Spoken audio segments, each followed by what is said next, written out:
The train lurched to a stop at Blackstone Ridge station, belching steam into air so cold it felt like breathing broken glass. Clara Bennett pressed her forehead against the window, watching townspeople gather on the platform like crows around Carrion. They weren't there to welcome her. They were there to judge. She'd known this moment would come. Known it since the day she'd answered Caleb Mercer's advertisement in the Boston newspaper, written in blunt, practical words that promised nothing except survival and honesty. Seeking wife for remote mountain homestead. Must be strong, willing to work, not afraid of isolation or hardship. No romance, no illusions. Most women would have turned the page. Clara had written back that same afternoon. Now, sitting in a dress she'd sewn herself because nothing in the shops ever fit properly, she watched a thin woman in expensive furs whisper to her companion, both of them staring directly at the train window. Clara couldn't hear the words, but she'd heard versions of them her entire life. Poor thing. Can you imagine? What kind of desperate man would... She stood, smoothed her skirts, and lifted her chin. The platform boards creaked under her weight when she stepped down, and she saw several people glance at each other. A young man in a clerk's vest actually snickered before his companion elbowed him silent. Clara's fingers tightened around her carpet bag, but her expression never changed. She'd learned years ago that showing pain only encouraged cruelty. Mrs. Mercer? The voice came from behind her, low and rough like stones grinding together. Clara turned and found herself looking at a man who seemed carved from the mountain itself. Tall, broad-shouldered, with a face weathered by wind and sun until it looked older than his years.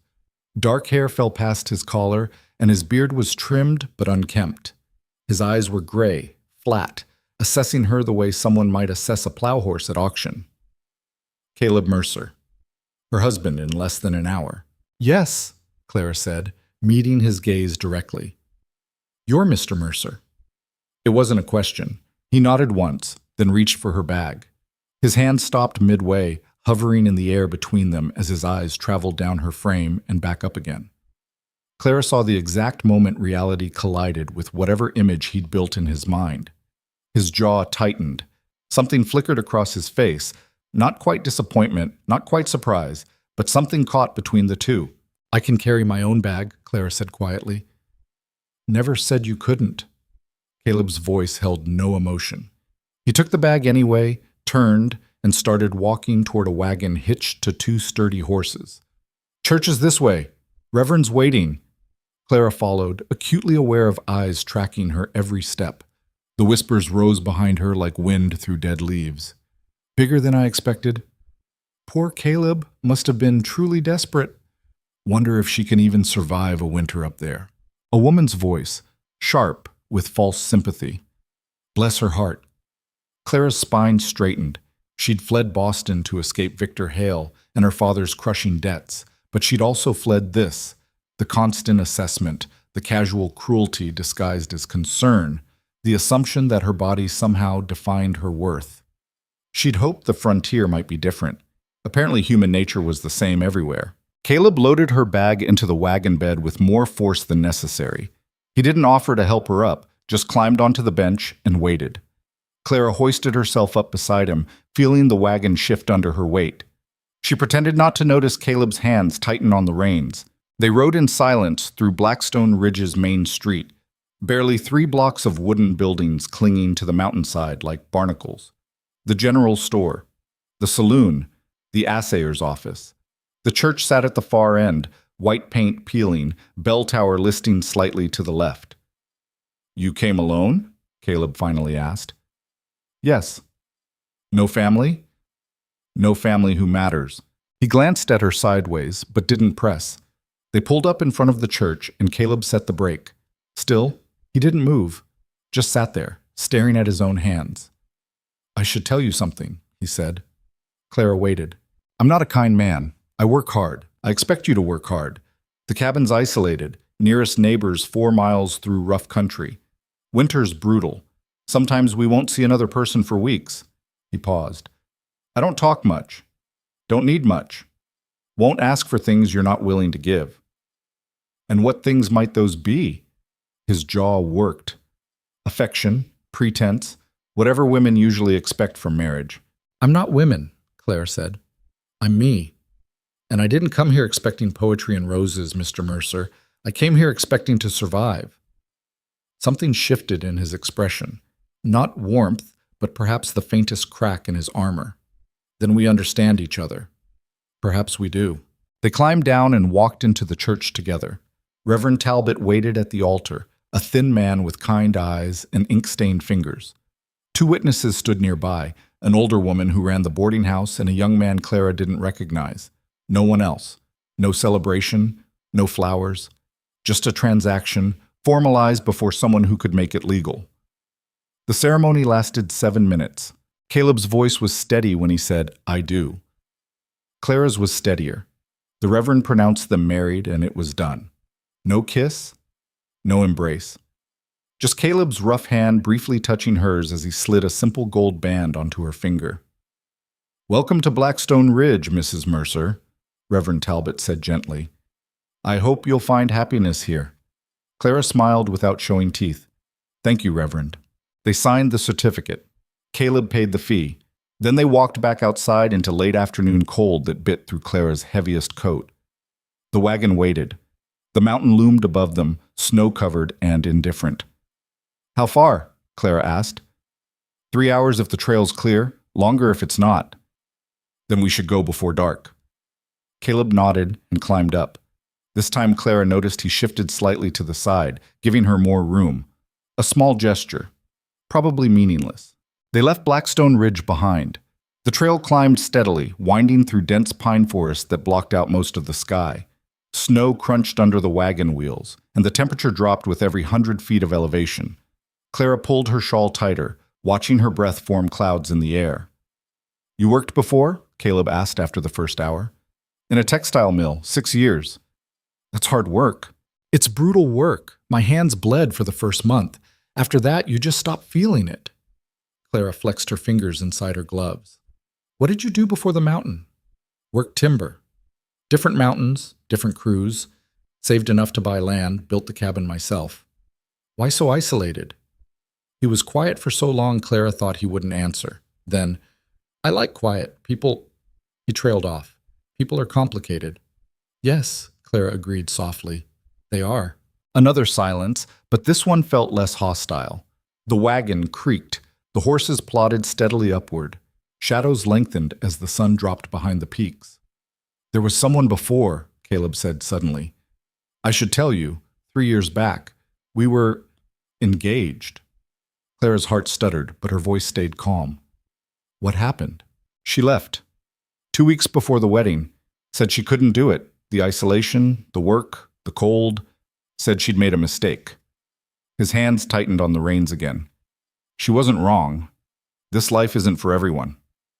"Is that why you're worried?" He glanced at her sharply. "Who says I'm worried?" "You've been gripping those reins like they're trying to escape since we left town. And you've looked at me 3 times like you're calculating how quickly I'll run." A muscle jumped in his jaw.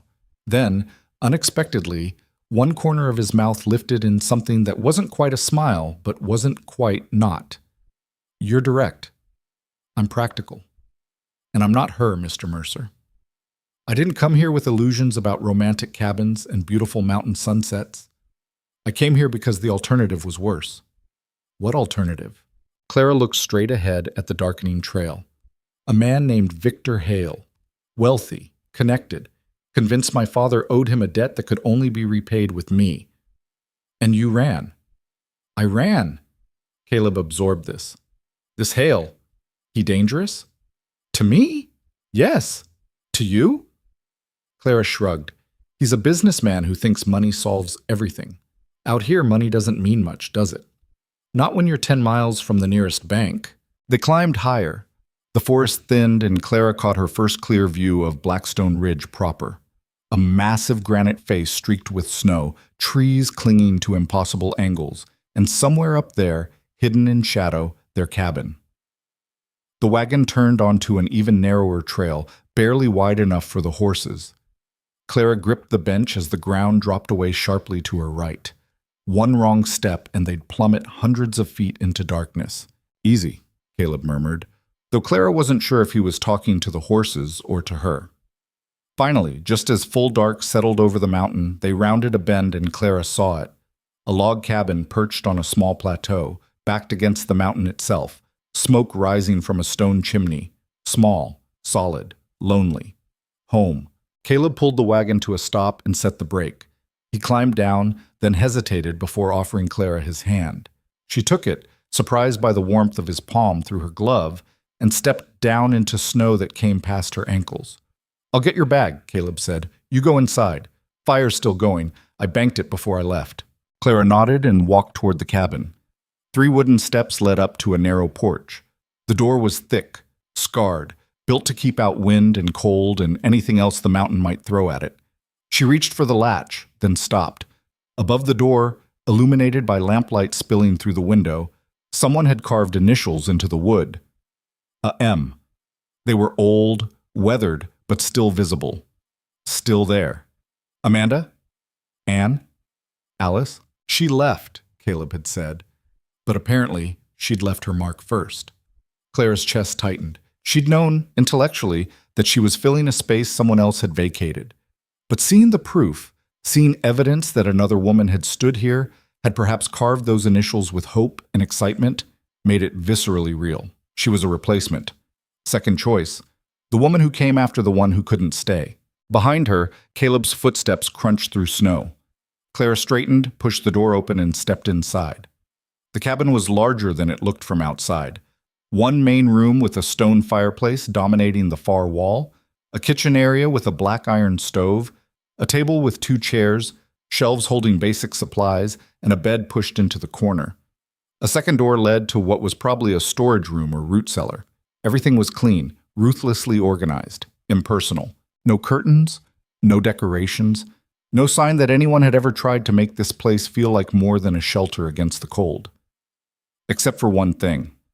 On the mantel above the fireplace sat a small wooden box, polished smooth by handling, and next to it a woman's silver hairbrush, tarnished with age and disuse. Clara stared at the brush, then at the box, then at the closed door of the second room. Caleb came in behind her, carrying her carpet bag. He saw where she was looking and stopped. "I'll move those," he said quietly. "Should have done it before. Just forgot. Or didn't want to." His eyes snapped to hers, something sharp and defensive flashing through them. "I didn't ask her to leave that stuff. She just did. And you kept it anyway. Didn't seem right to throw it out. Wasn't mine to throw." Clara set her shawl on the table. "I'm not angry, Mr. Mercer. I'm just observing." "Observing what?" "That you're not as detached as you pretend to be." Caleb's jaw tightened, but he didn't respond. Instead, he crossed to the fireplace, grabbed the wooden box and hairbrush, and shoved them into the cabinet beneath the sink. Out of sight. The way he moved, quick, almost violent, suggested this wasn't the first time he'd tried to bury those particular ghosts. "There," he said. "Better?" "It's your cabin, Mr. Mercer, not my place to judge what you keep or don't." "Our cabin," he corrected, but the word sounded foreign in his mouth. "You're my wife now. That means it's yours too." Clara looked around the stark, cold space. Hers. She'd owned almost nothing her entire life. Everything at the boarding house in Boston had belonged to Mrs. Fletcher. Everything at her father's house before that had been sold to cover debts. This cabin, with its rough floors and empty shelves and ghosts hiding in cupboards, was more hers than any place had ever been. "Thank you," she said softly. Caleb looked uncomfortable. "I'll bring in more wood. You should, I don't know, get settled. There's water in the barrel by the stove, food in the cold box." He paused at the door. "Bed's big enough for 2, but there's blankets if you want to sleep by the fire. Your choice." Then he was gone, leaving Clara alone in her new home. She stood very still for a moment, listening to the wind howl outside and the fire crackle in the hearth. Then she unpacked her carpet bag methodically, hanging her 2 spare dresses on pegs by the door, arranging her toiletries on a shelf above the wash basin, placing her mother's Bible, the only thing she'd kept when her father died, on the small table by the bed. Small acts of claiming space. When Caleb came back in with an armload of firewood, Clara was at the stove, heating water for tea. He stacked the wood by the fireplace without speaking, then went back out for another load. And another, building up reserves against the winter that was coming. Clara made tea in 2 tin cups and set them on the table, When Caleb finally came back in and barred the door against the night, she gestured to the second cup. "It's not much, but it's warm." He looked at the cup like it might bite him. Then he sat down, wrapped his large hands around the tin, and drank. His shoulders slowly relaxed. "You cook?" he asked. "Enough to keep us fed. You?" "Same. Mostly stew. Sometimes biscuits if I'm feeling ambitious." "Then we'll take turns." He nodded. They drank their tea in silence that wasn't quite comfortable but wasn't quite hostile either. Outside, the wind picked up, rattling the shutters. Snow began falling again, visible in the lamplight through the window. "Storm coming," Caleb said. "Big one, from the smell of the air. We'll probably be snowed in for a few days." "Is that common? This time of year?" "Every week or two, sometimes longer." Clara absorbed this. Days trapped inside this small cabin with a man she'd met 6 hours ago. A man still haunted by the woman who'd left. A man who'd married her not out of desire, but out of necessity. She finished her tea and stood. "I should sleep. It's been a long day." Caleb stood too, awkward now that they were facing the practical reality of sharing a bed. "About the sleeping arrangements." "The bed is fine," Clara said. "We're married. I'm not naive about what that means. But I'm also exhausted, and I imagine you are too. So perhaps tonight we just sleep." Something like relief crossed his face. "Yeah, that works." They prepared for bed with careful politeness, each turning away while the other changed. Clara pulled on her nightgown behind the privacy of her open trunk lid, acutely aware of every sound, the rustle of fabric as Caleb removed his shirt, the creak of floorboards under his weight, the whisper of blankets being pulled back. When she finally turned around, he was already in bed, lying on the far edge, his back to the center. Leaving her room, Clara crossed to the other side, blew out the lamp, and climbed in. The mattress was corn husk, noisy every time she moved. The blankets were heavy wool, rough against her skin. And the man lying 3 feet away was so still he might have been carved from stone. "Mr. Mercer?" Clara whispered. "Yeah? Thank you for not expecting things tonight." A pause, then, "You can call me Caleb." "Caleb," she repeated softly. "I'm Clara." "I know." Another silence. The storm outside intensified, wind shrieking around the cabin's corners.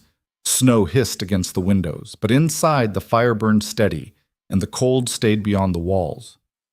"Clara?" Caleb's voice was rough. "Yeah?" "Those people in town, the things they said." Her body tensed. "I heard them. They were wrong." She didn't know how to respond to that, didn't trust herself to speak without her voice breaking, so she just lay there in the darkness, listening to the storm, and eventually, surprisingly, fell asleep. Cool. Clara woke to gray dawn light and the smell of coffee. She sat up, disoriented, and found Caleb already dressed, standing at the stove. He glanced over his shoulder. "Storm hit hard," he said. "We're snowed in, probably 3 feet out there." Clara rose and went to the window. White. Everything was white. The wagon was buried. The woodpile was a series of snow-covered mounds. Even the trail they'd climbed last night had vanished. How long? 2-3 days minimum. Longer if more comes. She turned back to find him holding out a cup of coffee. She took it, surprised by the gesture. "There's oats cooking," he said. "Nothing fancy." Fancy isn't necessary. They ate breakfast in silence, but it was different from last night's tension. More settled, like two animals sharing a den, warily acknowledging each other's presence. After breakfast, Clara began exploring the cabin more thoroughly. The storage room turned out to be well stocked. Sacks of flour and cornmeal, dried beans, preserved venison, jars of vegetables that must have been canned last summer. Enough to survive a harsh winter. Barely. "You did all this yourself?" she asked. Caleb was mending a harness, his hands moving with practiced efficiency. "Had to. No one else up here." "What about when you need supplies, medicine, things you can't make? Go to town once a month, weather permitting. Stock up, make it last. And if something happens, if you get hurt?" He shrugged. "Then I deal with it. That's not a plan. That's a prayer." His hand stilled. "You offering something better?" "I'm offering another person who can splint a broken bone or stitch a wound. I worked in a mill, Caleb. I've seen every kind of accident there is. Taught myself basic doctoring because the company surgeon was usually drunk. She crossed her arms. So yes, I'm offering something better than dying alone because you're too stubborn to admit you need help. He stared at her. Then slowly his mouth curved into something that might have been a smile if it hadn't been so rusty. You always this blunt? You said you liked practical. This is what practical looks like. Fair enough. They spent the rest of the morning working. Clara washed clothes and melted snow water while Caleb repaired equipment. Neither talked much, but gradually the silence became almost companionable. Just two people working side by side, surviving together. Around midday, Clara was hanging wet clothes near the fire to dry when she noticed something odd. The floor in front of the fireplace wasn't level. There was a slight depression, worn smooth, like someone had knelt there repeatedly. She knelt down and ran her fingers over the wood, definitely worn, deliberately worn. Caleb? He looked up from oiling his traps. What happened here? She pointed to the depression. His face went carefully blank. She used to kneel there, every night, praying, I think, or just crying. I don't know. He set down the trap.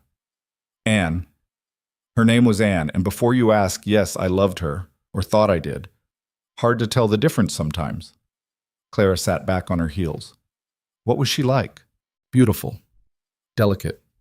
Exactly the kind of woman the town approved of. His voice was bitter. Came from a good family in St. Louis. Wanted adventure, or said she did. Wanted to prove she could handle frontier life. And she couldn't.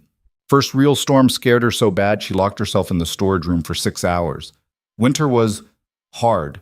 She cried every day, stopped eating, started talking to herself. He paused. I tried. I really did. But she looked at me like I was her jailer instead of her husband. And one morning she was just gone. Left a note saying she'd rather die than spend one more day here.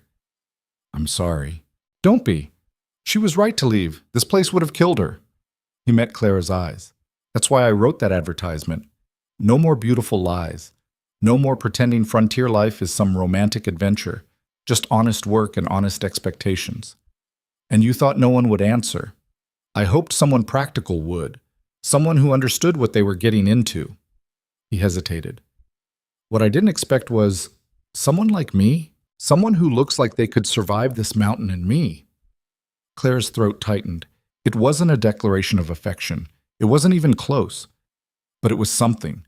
An acknowledgement that she'd exceeded some low expectation. That her presence here wasn't a mistake or a disappointment. It was more than most people had ever given her. I'll do my best not to disappoint you, she said quietly. You haven't yet. The storm raged for 3 days. 3 days of being trapped inside with nowhere to hide, no privacy, no escape from each other. It should have been unbearable. Instead, Clara found it almost peaceful. She cooked. Caleb chopped kindling inside by the door. She mended his clothes, finding holes in nearly every shirt, tears in his work pants, socks worn so thin they were practically lace. He watched her work with something like wonder, as if the simple act of someone caring for his clothes was foreign. Maybe it was. On the second day she found his books, 4 of them, carefully wrapped in oilcloth and stored under the bed. Shakespeare, Homer, Thoreau, Whitman. You read, she said, surprised. Caleb looked up from where he was reinforcing the door hinges. That a problem?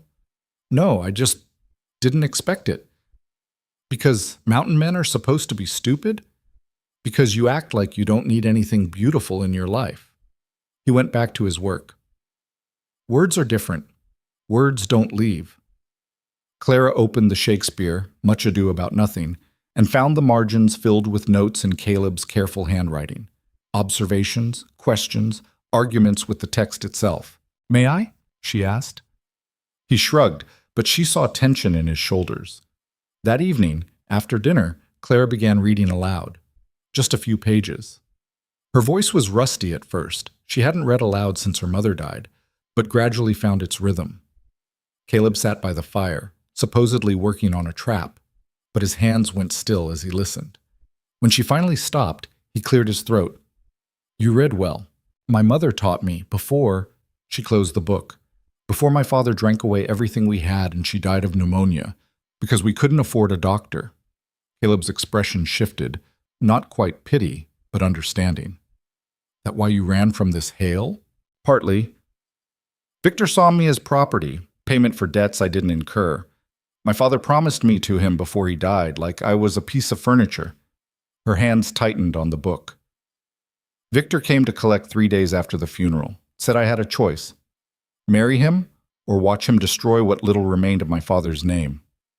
And you chose neither. I chose myself. First time in my life. She looked at Caleb. Same as you chose yourself when Anne left. He nodded slowly. Yeah, same as that. On the third day, the storm finally broke.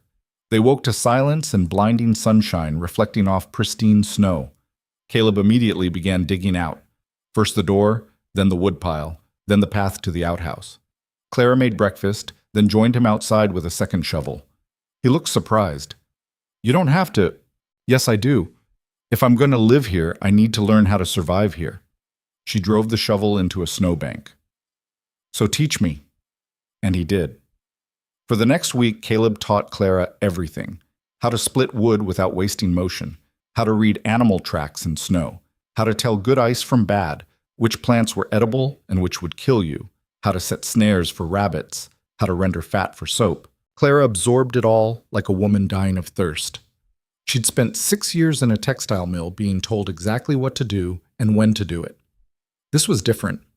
This was learning how to survive on her own terms. She was exhausted every night. Her muscles screamed. Her hands developed new calluses on top of old ones. But she never complained, never asked him to slow down or go easier. And gradually, Caleb stopped treating her like she might break. One afternoon, he found her hauling water from the creek, 2 full buckets, heavy enough that her shoulders shook with effort. She made it halfway back to the cabin before stumbling. Caleb caught the buckets before they spilled. You're going to hurt yourself. I'm getting stronger. You're being stubborn. Same thing. Clara straightened, breathing hard. I won't always be this weak. You're not weak, Caleb said, and she heard genuine surprise in his voice, like he'd only just realized it himself. You're probably the strongest person I've ever met. Clara stared at him. You don't mean that. I don't say things I don't mean. He set the buckets down. Anne couldn't carry 1 bucket from the creek. You carry 2. She wouldn't go outside if it was below freezing. You've been splitting wood in snowstorms. She cried herself sick every time I had to leave for town. He paused. You just asked me when you could come with me. Because I want to learn the route. Because you're not afraid. I'm terrified, Clara admitted. Every day. Of failing. Of not being good enough. Of proving everyone in that town right about me. Then you're brave. Being scared and doing it anyway. That's the only kind of courage that matters up here. Something cracked open in Clara's chest. She'd been called many things in her life. Fat, ugly, unwanted, unworthy. But never brave, never strong, never enough exactly as she was. Thank you, she whispered. Caleb picked up the buckets and carried them the rest of the way to the cabin. But when they reached the door, he paused. The initials, he said. Above the door. I'm going to carve them off. Clara looked up at AM, still visible in the wood. You don't have to do that for me. I'm not doing it for you. I'm doing it for me. He met her eyes. Because I'm tired of living with ghosts. And because... He trailed off, jaw working like the words were fighting him. Because you deserve a home that's actually yours. Not just the place someone else abandoned. Clara's eyes burned. Caleb, don't, he said roughly. Don't make it into something it's not. I'm just being practical. But they both knew it was more than that. That night, after dinner, Clara read aloud again, this time from Whitman. Caleb listened, and when she reached the line, I am large, I contain multitudes, he repeated it softly. What? Clara asked. Nothing, just, that's true. He looked at her. People are more than they look like, more than what others say about them. Yes, Clara agreed, they are. Later, in bed, Clara lay awake listening to Caleb breathe. They still kept to their separate sides, but somehow the distance felt smaller now, less like strangers sharing space out of necessity, and more like something else. She didn't have a name for it yet, but it felt like possibility. The next morning, Clara woke to the sound of scraping metal on wood. She pulled on her robe and went outside to find Caleb standing on a chair, his hunting knife working methodically at the initials above the door. He didn't look at her, just kept scraping, sending curls of wood falling into the snow. Clara stood and watched in silence as he erased AM from existence. When he finished, there was just a shallow scar in the wood where the letters had been, visible if you knew to look, but no longer declaring ownership. Caleb climbed down, folded his knife, and finally met her eyes. "Better?" he asked. Clara touched the rough wood where the initials had been. Then she looked at the man who'd chosen to erase his past, not because she'd demanded it, but because he wanted to move forward. "Yes," she said. "Better." And for the first time since arriving at Blackstone Ridge, Clara felt something she'd almost forgotten. Hope. Not the fragile, foolish hope of fairy tales, but the stubborn, practical hope of two damaged people who'd decided survival might not be enough. That maybe, just maybe, they could build something more. The mountain wind howled approval, and inside the cabin, the fire kept burning. The weeks that followed carved themselves into Clara's bones the way wind carves stone. Slowly, relentlessly, reshaping everything she thought she knew about herself. She learned that splitting wood required rhythm more than strength, that you could predict storms by the way pine needles twisted, that loneliness and solitude weren't the same thing at all. She learned which floorboards creaked, where Caleb kept his spare ammunition, how to bank the fire so it lasted through the night without waking to add logs. She learned that her husband talked to the horses more than he talked to her, but that when he did speak, every word mattered. December arrived with teeth bared. The temperature plummeted until water froze solid in the wash basin overnight, until Clara's breath turned to ice crystals on her pillow, until going outside without proper clothing meant frostbite within minutes. Caleb made a run to Blackstone Ridge for supplies before the worst of the winter locked them in completely. He asked if Clara wanted to come. She did. The trail down proved even more treacherous than the climb up had been. Ice hidden under fresh snow, drop-offs that appeared without warning, sections where the wagon seemed to balance on faith alone. But Clara didn't flinch. She kept her eyes forward and her hands steady, and when they finally rolled into town 3 hours later, Caleb gave her an approving nod that warmed her more than the coffee they bought at the general store. The townspeople stared again, but this time Clara noticed something different in their expressions. Not quite respect, but not outright mockery either. More like uncertainty. As if they'd expected her to vanish by now, expected Caleb to come down alone with a story about how his new wife couldn't handle mountain life. Instead, here she was, still standing, still breathing, still very much present. "Mrs. Mercer," the storekeeper said, tipping his hat. "What can I get for you?" Not for Caleb, for her. Clara handed over her list. Flour, sugar, coffee, dried fruit, needles, thread, lamp oil. Practical items. Survival items. The storekeeper filled the order without comment, but Clara caught him glancing at her hands. At the new calluses. At the rope burns from hauling water. At the evidence that she was working, not just existing. While Caleb loaded supplies into the wagon, Clara walked to the church. Reverend Talbot was sweeping the front steps. "Mrs. Mercer," he said warmly, "good to see you. How are you finding life on the ridge?" "Cold," Clara said honestly. "Hard, but good. I'm glad to hear it. Some of us," he hesitated, "some of us worried. That I'd run? Or that I'd die?" His face reddened. "I won't insult you by pretending people weren't talking. But I will say this, you've proven them wrong. There's something to be proud of in that." Clara wasn't sure pride was the right word. She'd survived a month. That didn't make her a hero. But she nodded anyway because the Reverend meant well, and kindness was rare enough that she wouldn't throw it back in his face. They left town before noon, wanting to reach the cabin before dark. The wagon was heavy with supplies now, the horses straining on the uphill sections. Clara walked beside them sometimes, lightening the load, her boots crunching through snow. "You don't have to do that," Caleb said. "Neither do you, but you do it anyway." He grunted, which Clara had learned was his version of agreement. Halfway up they met another wagon coming down, a timber crew heading to Blackstone Ridge for the holiday. The foreman, a grizzled man named Dutch, pulled his team to a stop. "Mercer," he said, "heard you got married." "You heard right." Dutch's eyes slid to Clara, assessing. She lifted her chin and stared right back. Huh, Dutch said. Well, good luck to you both. Winter's going to be a mean one. Always is, Caleb replied. They continued on. Clara waited until the timber crew was out of earshot before speaking. He seemed surprised I was real. Half the mountain thought I made you up. And the other half? Thought you'd be gone by Christmas. Clara turned that over. What do you think? Caleb was quiet for a long moment, his eyes on the trail ahead. Then, I think you're too stubborn to leave just because something's hard. Is that a compliment? It's an observation. But Clara caught the ghost of a smile on his face, and something warm unfurled in her chest. They reached the cabin as the sun touched the western peaks, turning snow to gold in shadow. Clara helped unload supplies, her muscles burning from the long day, and realized she was happy. Not in some grand, overwhelming way, just content. Satisfied with the work, with the cold air in her lungs, with the solid presence of Caleb moving through the cabin beside her. It was more than she'd had in years. That night, Caleb pulled out his woodworking tools, chisels, files, a small saw, and began working on something at the table. Clara watched from her chair by the fire, mending socks that had more holes than fabric. What are you making? She asked. Shelf? For your things. Clara blinked. I don't have many things. You have books now. Reverend gave me 3 when we left, said you might like them.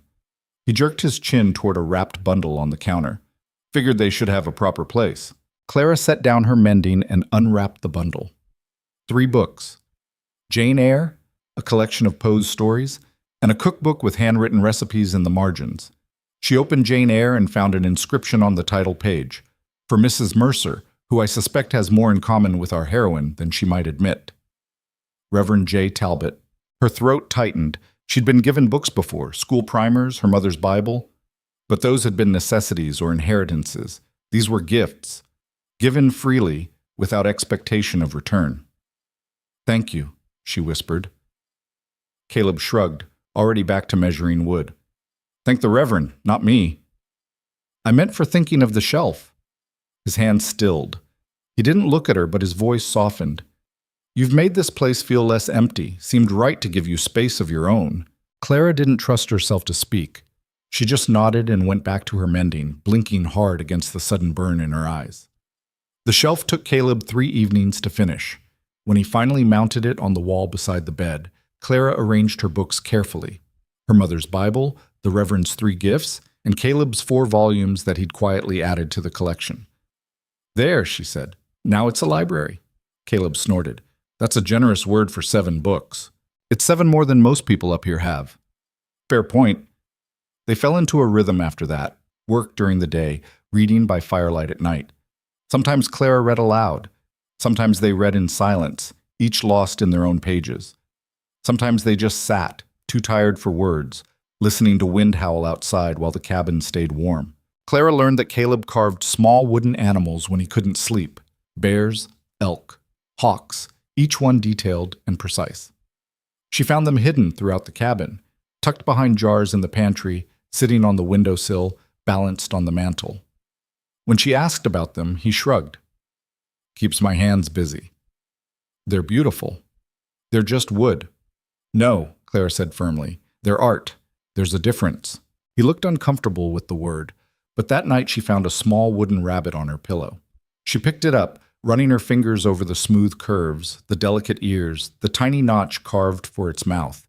In the morning, she placed it on her new shelf between Jane Eyre and Poe. Caleb noticed but said nothing. Just poured her coffee and started breakfast like any other day. Christmas came and went with little fanfare. Clara made a special dinner, venison roast, biscuits, canned peaches saved for occasions. Caleb gave her a pair of leather gloves he'd made, sized for her hands, lined with rabbit fur. She gave him a new shirt she'd sewn from fabric she'd quietly bought in town, with buttons carved from antler tips she'd found near the cabin. You made these? He fingered the buttons. You carve. I sew. We both make things. He put the shirt on immediately, even though it meant changing in front of her. Clara caught a glimpse of his back, scarred and muscled from years of brutal labor, before he pulled the new fabric over his head. He turned, testing the fit. It's good, he said. Best shirt I've owned. Don't ruin it splitting wood. Wouldn't dream of it. They ate their special dinner by lamplight, and Caleb told stories about winters past. The year a bear broke into his supply shed, the time he fell through ice and had to run 2 miles back to the cabin before hypothermia set in. The blizzard so fierce he'd tied a rope between the cabin and the outhouse so he wouldn't get lost in the 20-foot walk. Clara told him about Boston, the mill with its deafening machinery, the boarding house where women slept 4 to a room, the streets where you learned to walk with your eyes down and your bag clutched tight. About her mother, who'd taught her to read by lamplight after 14-hour shifts. About her father, who'd drunk himself to death and left her with nothing but debts and Victor Hale's attention. You don't talk about him much, Caleb observed. This Hale. Because I'm trying to forget he exists. And if he doesn't forget about you? Clara's hand tightened on her fork. He won't come here. Men like Victor don't climb mountains. They send others to do their dirty work. And if he sends someone? Then we deal with it. She met his eyes. Together. Caleb held her gaze, something fierce and protective flashing across his face. Together, he agreed. January brought cold so severe it felt like violence. The temperature dropped to 20 below zero, then 30, then 40. The windows frosted over completely. The water barrel froze despite being inside. Clara woke one morning to find ice in her hair from her breath crystallizing overnight. Caleb kept the fire roaring, burning through wood faster than he could split it. They took turns waking through the night to feed the flames, neither willing to risk the fire dying and the cold rushing in. On the worst days, they stayed in bed, not out of laziness, but survival. Shared body heat under layers of blankets and furs, reading or talking or just existing in warm silence while the world outside tried to kill them. Clara learned Caleb snored slightly.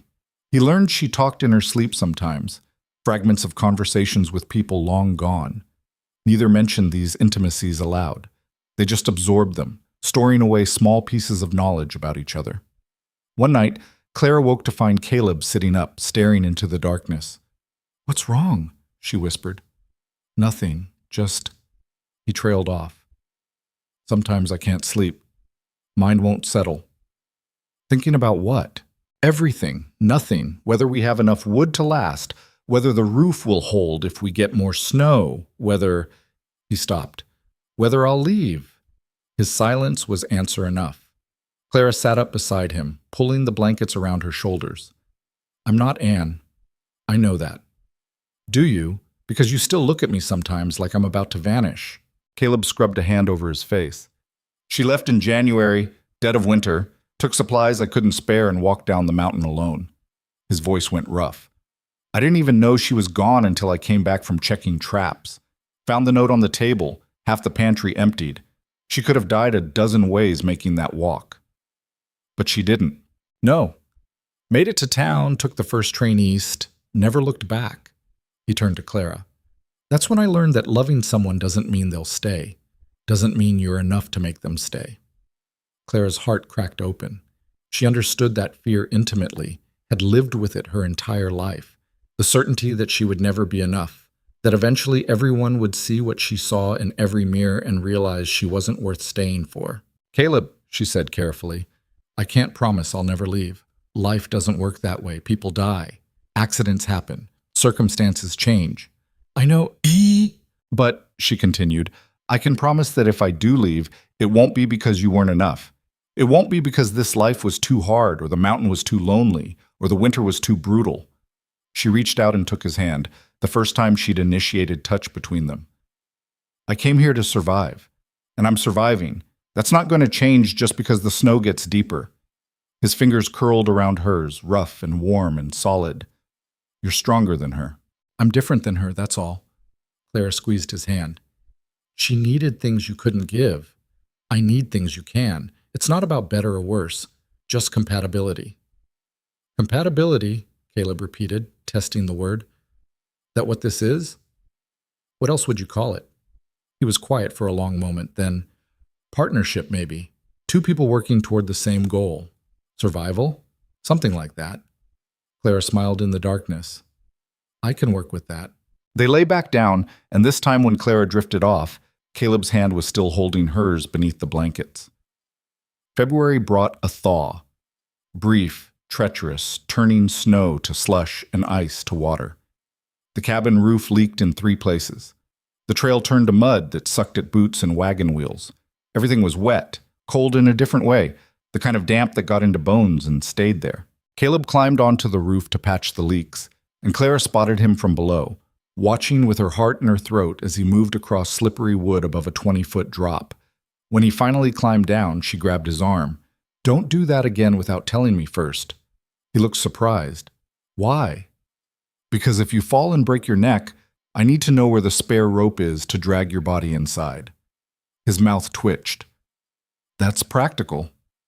That's partnership." The thaw lasted 4 days. On the 5th, winter returned with renewed fury, bringing a blizzard that lasted 36 hours straight. Claire and Caleb weathered it together, reading and cooking and maintaining the fire, occasionally venturing to the door to make sure they could still dig out. When it finally ended, they emerged to find the world transformed. Snow had drifted 15 feet high in places, completely burying the woodpile and half the cabin. They spent 2 full days digging out, working side by side until every muscle screamed and their breath came in ragged gasps. That night, Clara's hand shook too badly to hold a spoon. Caleb heated water, poured it into a basin, and gently placed her hands in the warmth. "Frostbite?" she asked. "Not yet, but close." He rubbed her fingers carefully, working circulation back. "You should have stopped sooner." "So should you. I'm used to it." "Then I'll get used to it too." He looked up at her, something complicated crossing his face. "You don't have to prove anything, Clara. Not to me. Not to anyone. I'm not proving anything. I'm just living." She flexed her fingers in the warm water. "For the first time in my life, I'm living on my own terms. That's worth a little frostbite." Caleb's hand stilled on hers. Then, carefully, he lifted her right hand from the water and pressed his lips to her knuckles, brief, warm, gone, before she could fully register it. "You're something else," he said quietly. Clara's breath caught. "Is that good or bad?" "Haven't decided yet." But he was smiling when he said it, and Clara felt something shift between them. Not love. Neither of them were ready for that word, might never be ready for it, but affection, respect, the beginnings of something that could grow into more if they let it.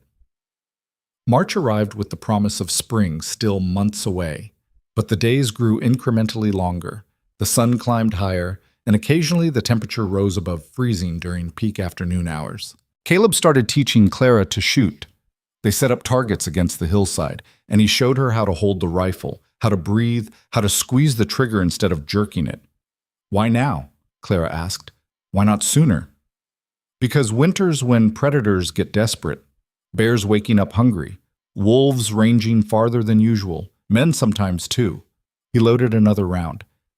"You should know how to defend yourself if I'm not here." "Planning on going somewhere?" "Planning on being prepared." Clara learned the rifle was heavier than it looked, that the recoil bruised her shoulder, that hitting a target required patience more than strength. She missed far more than she hit, but Caleb never criticized. Just corrected her stance, adjusted her grip, told her to try again. After 2 weeks, she finally hit the center target. "There," Caleb said with satisfaction. "Now you're dangerous." "I hit 1 target? That's 1 more than most people could manage their first month." He took the rifle back. "You're a quick study, Clara. In everything." The compliment warmed her more than it probably should have. They were walking back to the cabin, rifles slung over their shoulders, when Clara noticed tracks in the snow. Large tracks. Fresh. Caleb saw them too. His whole body tensed. "Bear?" Clara asked quietly. "Cougar. Big one." He studied the tracks, following their direction with his eyes. "Circled the cabin last night, probably smelled the venison we hung." "Is it still close?" "Hard to say, but we need to be careful. Cougars don't usually attack people, but a hungry one." He didn't finish the sentence, didn't need to. That night, Caleb loaded both rifles and kept them beside the bed. He also barred the door with the heavy oak beam he usually only used during the worst storms. "Overkill?" Clara asked. "Hopefully." They lay in darkness, listening to the cabin settle and the wind whisper. Clara found herself straining to hear anything unusual. Footsteps, breathing, the scratch of claws on wood. "Caleb?" "Yeah?" "If something happens, if that cougar or anything else gets in, you get to the storage room, bar the door from inside. Like hell. Clara said, "No, we defend together or not at all." Her voice was firm.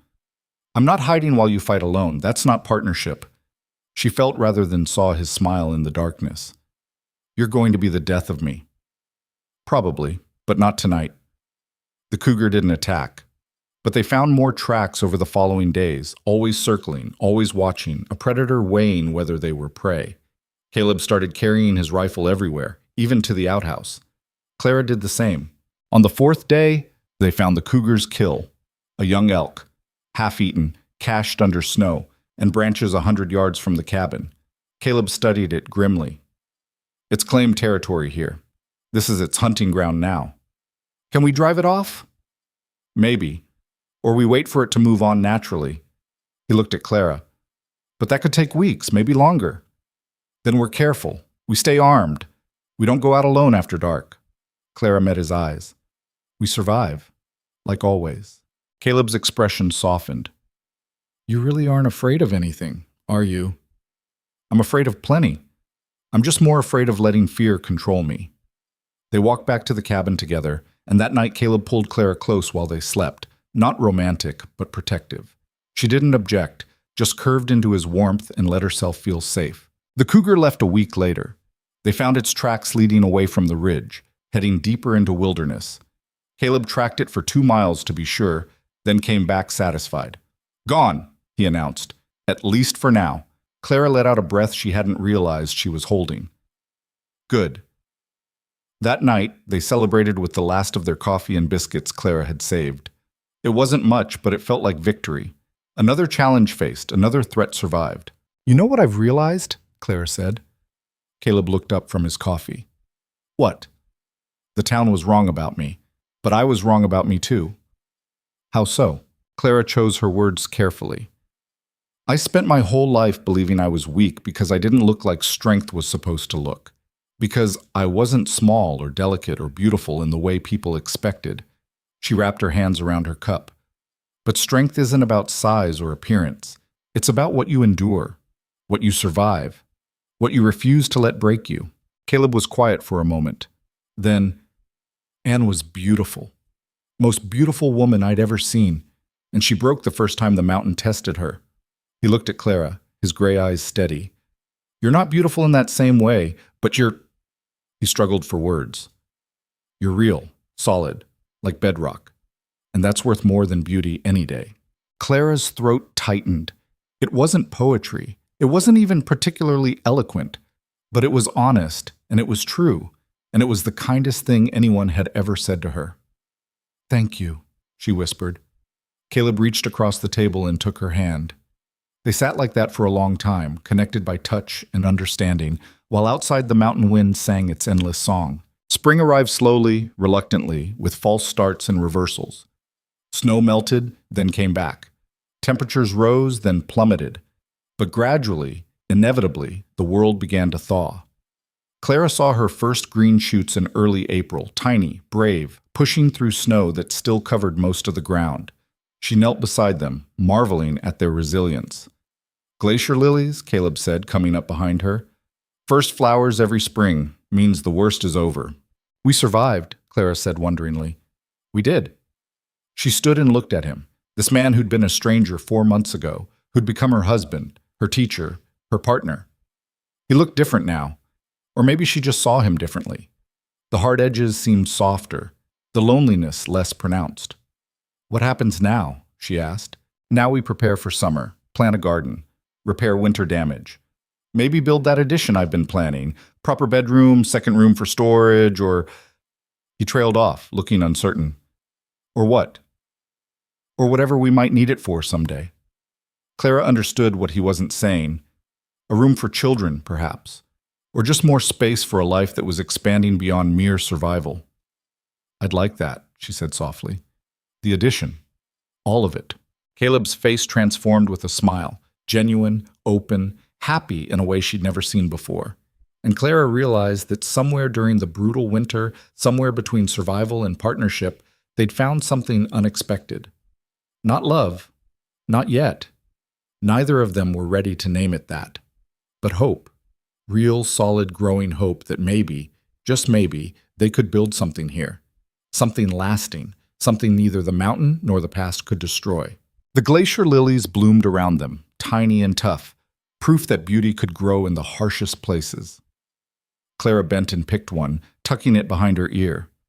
Caleb watched her with those steady gray eyes, and for the first time since Anne had left, he let himself believe in possibility. The glacier lily lasted 3 days before wilting, but Clara kept it anyway, pressed between the pages of Jane Eyre where it dried into something fragile and permanent. A reminder that she'd made it through winter intact, that spring was real even when snow still crowned the peaks above them. They spent the next 2 weeks clearing winter debris, fallen branches, roof damage, a section of fence the snow had crushed. Caleb worked with renewed energy, and Clara noticed he whistled sometimes while he chopped wood. Not a tune exactly, just random notes that suggested contentment. She'd never heard him whistle before. "You're in a good mood," she observed one morning while they mucked out the small lean-to where the horses sheltered. "Am I? You've been whistling for 3 days straight." Caleb paused, pitchfork in hand, looking genuinely surprised. "Didn't realize." He went back to work, but Clara caught the hint of embarrassment coloring his neck. "Guess the winter's over. We made it. That's worth being in a good mood about." "We did make it," Clara agreed. Then quieter, "I wasn't sure we would. Not together anyway." He turned to face her fully. "You thought you'd leave? I thought you'd want me to. Once you realized how much work I'd be, how much food I'd eat, how much space I'd take up." She kept her voice level, matter of fact, because these were truths she'd lived with for so long they'd stopped hurting in any sharp way. Just a dull ache, permanent as old scars. Caleb set down the pitchfork and crossed the space between them. Up close, he smelled like hay and sweat and something earthy she'd come to associate with safety. "Clara, look at me." She did. "You eat less than I do. You work harder than any person I've known. And the space you take up—" He stopped, jaw working. "The space you take up is exactly the right amount. This cabin was too empty before. Now it's not." Clara's eyes burned. "You don't have to say that. I don't say things I don't mean. Thought you'd figured that out by now." "I know, but nothing." His voice gentled. "Whatever people told you about yourself before you came here, whatever you learned to believe, it was wrong. You hear me? Wrong." Clara nodded because speaking would have broken something open inside her chest that she wasn't ready to examine. Caleb squeezed her shoulder once, awkward but sincere, then went back to his work. They finished mucking out the lean-to in silence, but it was comfortable silence, the kind shared between people who understood each other without needing constant words. That afternoon, a rider came up the trail, the first visitor they'd had since Clara arrived. She spotted him from the cabin window, a lone figure on horseback, picking his way carefully over still muddy ground. "Caleb," she called. "Someone's coming." He joined her at the window, his body tensing.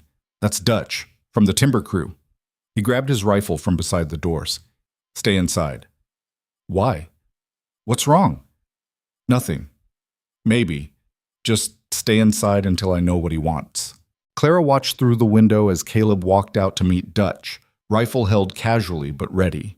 The two men talked, too far away for Clara to hear, but she could read body language well enough. Dutch gestured down the mountain, then up toward the peaks. Caleb shook his head firmly. Dutch said something else, more animated. Caleb's posture went rigid. The conversation lasted 5 minutes. Then Dutch turned his horse around and headed back down without ever dismounting. Caleb stood watching him go for a long moment before walking back to the cabin. When he came inside, his face was carved from granite. "What did he want?" Clara asked. "Crew's short-handed. Asked if I'd come back for the season." "Good money," he said. "Better than last year." "And you said no."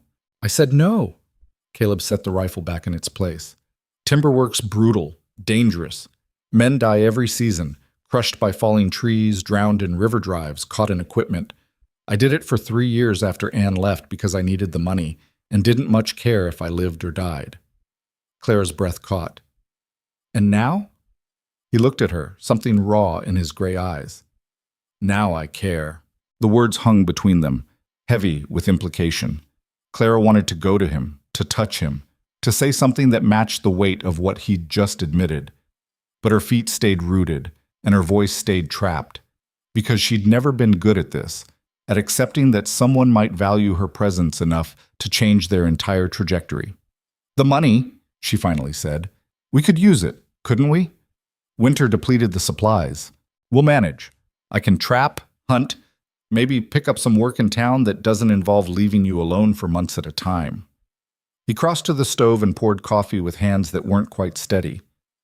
"I'm not going back to timber, not this year, maybe not ever. Because of me. Because of us."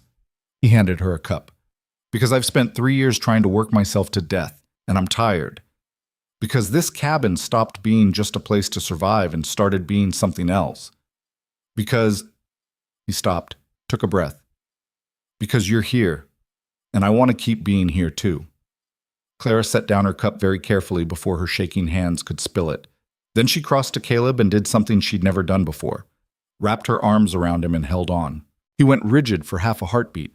Then his arms came around her, tentative at first, then tighter, until Clara could feel his heartbeat against her cheek and smell pine sap in his hair. "Thank you," she whispered into his chest. "For what?" "For staying." His arms tightened further. "Thank you for giving me something worth staying for."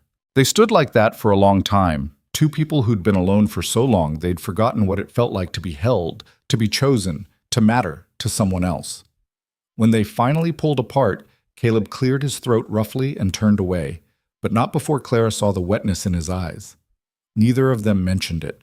The next week brought more signs of spring, birdsong returning, streams running high with snowmelt, the first butterflies appearing like scraps of colored paper on the wind. Caleb started preparing ground for a garden, turning soil that had been frozen solid for months.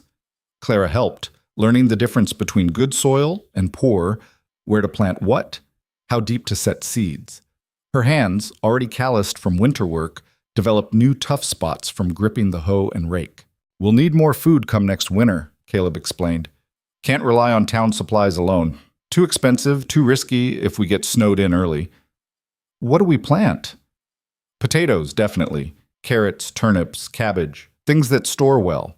Maybe some beans, though they're finicky at this elevation." He wiped sweat from his forehead. "And you should pick something you actually like eating. Make one section yours." Clara thought about the tiny garden her mother had kept behind their tenement in Boston. Mostly herbs in cracked pots, but she'd grown tomatoes one year, fat and red and tasting like summer. Clara had been 8 years old and had thought they were magic. "Tomatoes," she said, "if they'll grow up here. They're tricky, but we can try. I'll build a cold frame to protect them." Caleb looked at her, something soft in his expression. "Tomatoes it is." They worked until Clara's back screamed and her vision went spotty from exertion. When she finally straightened and swayed, Caleb caught her elbow. "That's enough for today. I'm fine. You're exhausted, so am I."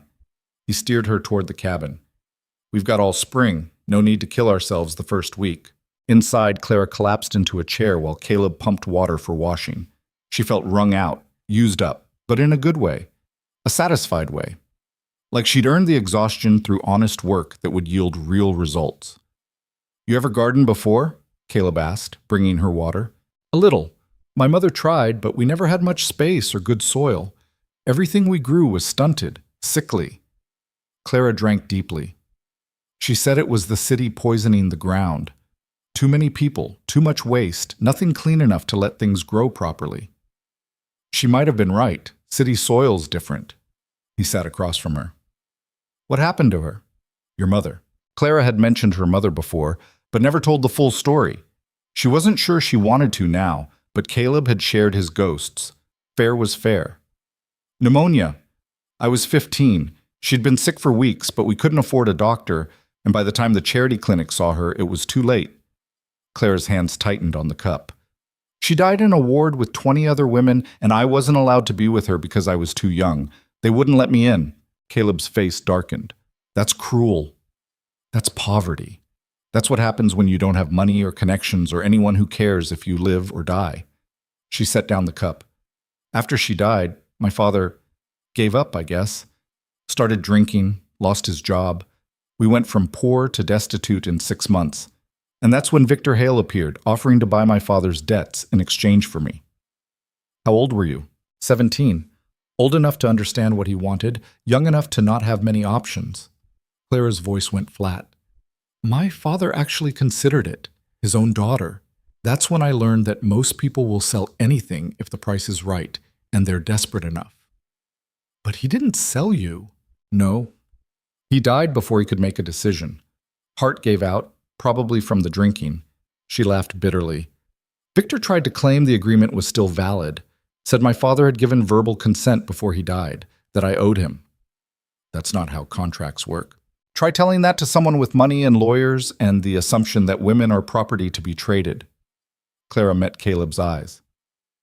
So I ran, took what little I had, answered your advertisement, and got on a train heading west. Victor sent letters to the boarding house where I was staying, threatening legal action. I left before he could find me. Caleb was quiet for a long time, his jaw working. Then, if he comes here, he'll regret it. He won't come. Men like Victor don't get their hands dirty. Then if he sends someone, they'll regret it. Clara believed him. There was something absolute in Caleb's voice, a line drawn that would not be crossed. She should probably find that concerning, the casual way he implied violence, but instead she felt safe, protected in a way she'd never experienced before. Thank you, she said quietly. For what? For being willing to fight for me. You're my wife. That's what husbands do. But Clara knew it wasn't that simple. Husbands beat their wives, abandoned them, sold them, controlled them. The legal bond of marriage guaranteed nothing except paperwork. What Caleb was offering, protection based on genuine caring rather than obligation, was rarer than he seemed to realize. She didn't try to explain, just reached across the table and took his hand, holding it the way he'd held hers through long winter nights, when the cold pressed close and morning seemed impossible. His fingers intertwined with hers, rough and warm and steady. 2 weeks later, they made their second trip to Blackstone Ridge. The trail was clearer now, passable without the constant threat of avalanche or whiteout. They reached town in under 2 hours and found it transformed by spring. Windows open, people moving with energy instead of hunched against cold, children actually playing in the street. The storekeeper greeted them with genuine warmth this time. Mrs. Mercer and Caleb, good to see you both made it through winter. Did you doubt? Clara asked, unable to keep the edge from her voice. The storekeeper had the grace to look embarrassed. Well, no, He fumbled with his order pad. What can I get for you? They bought seeds, more ammunition, sugar, coffee, salt, fabric for new clothes. While Caleb loaded the wagon, Clara walked to the church again. Reverend Talbot was in his small garden, turning soil just like they'd been doing on the ridge. Mrs. Mercer, he called, waving her over, how are those books treating you? Wonderfully, thank you again. My pleasure. I have 2 more if you'd like them. Donated by a family moving east, couldn't take everything with them.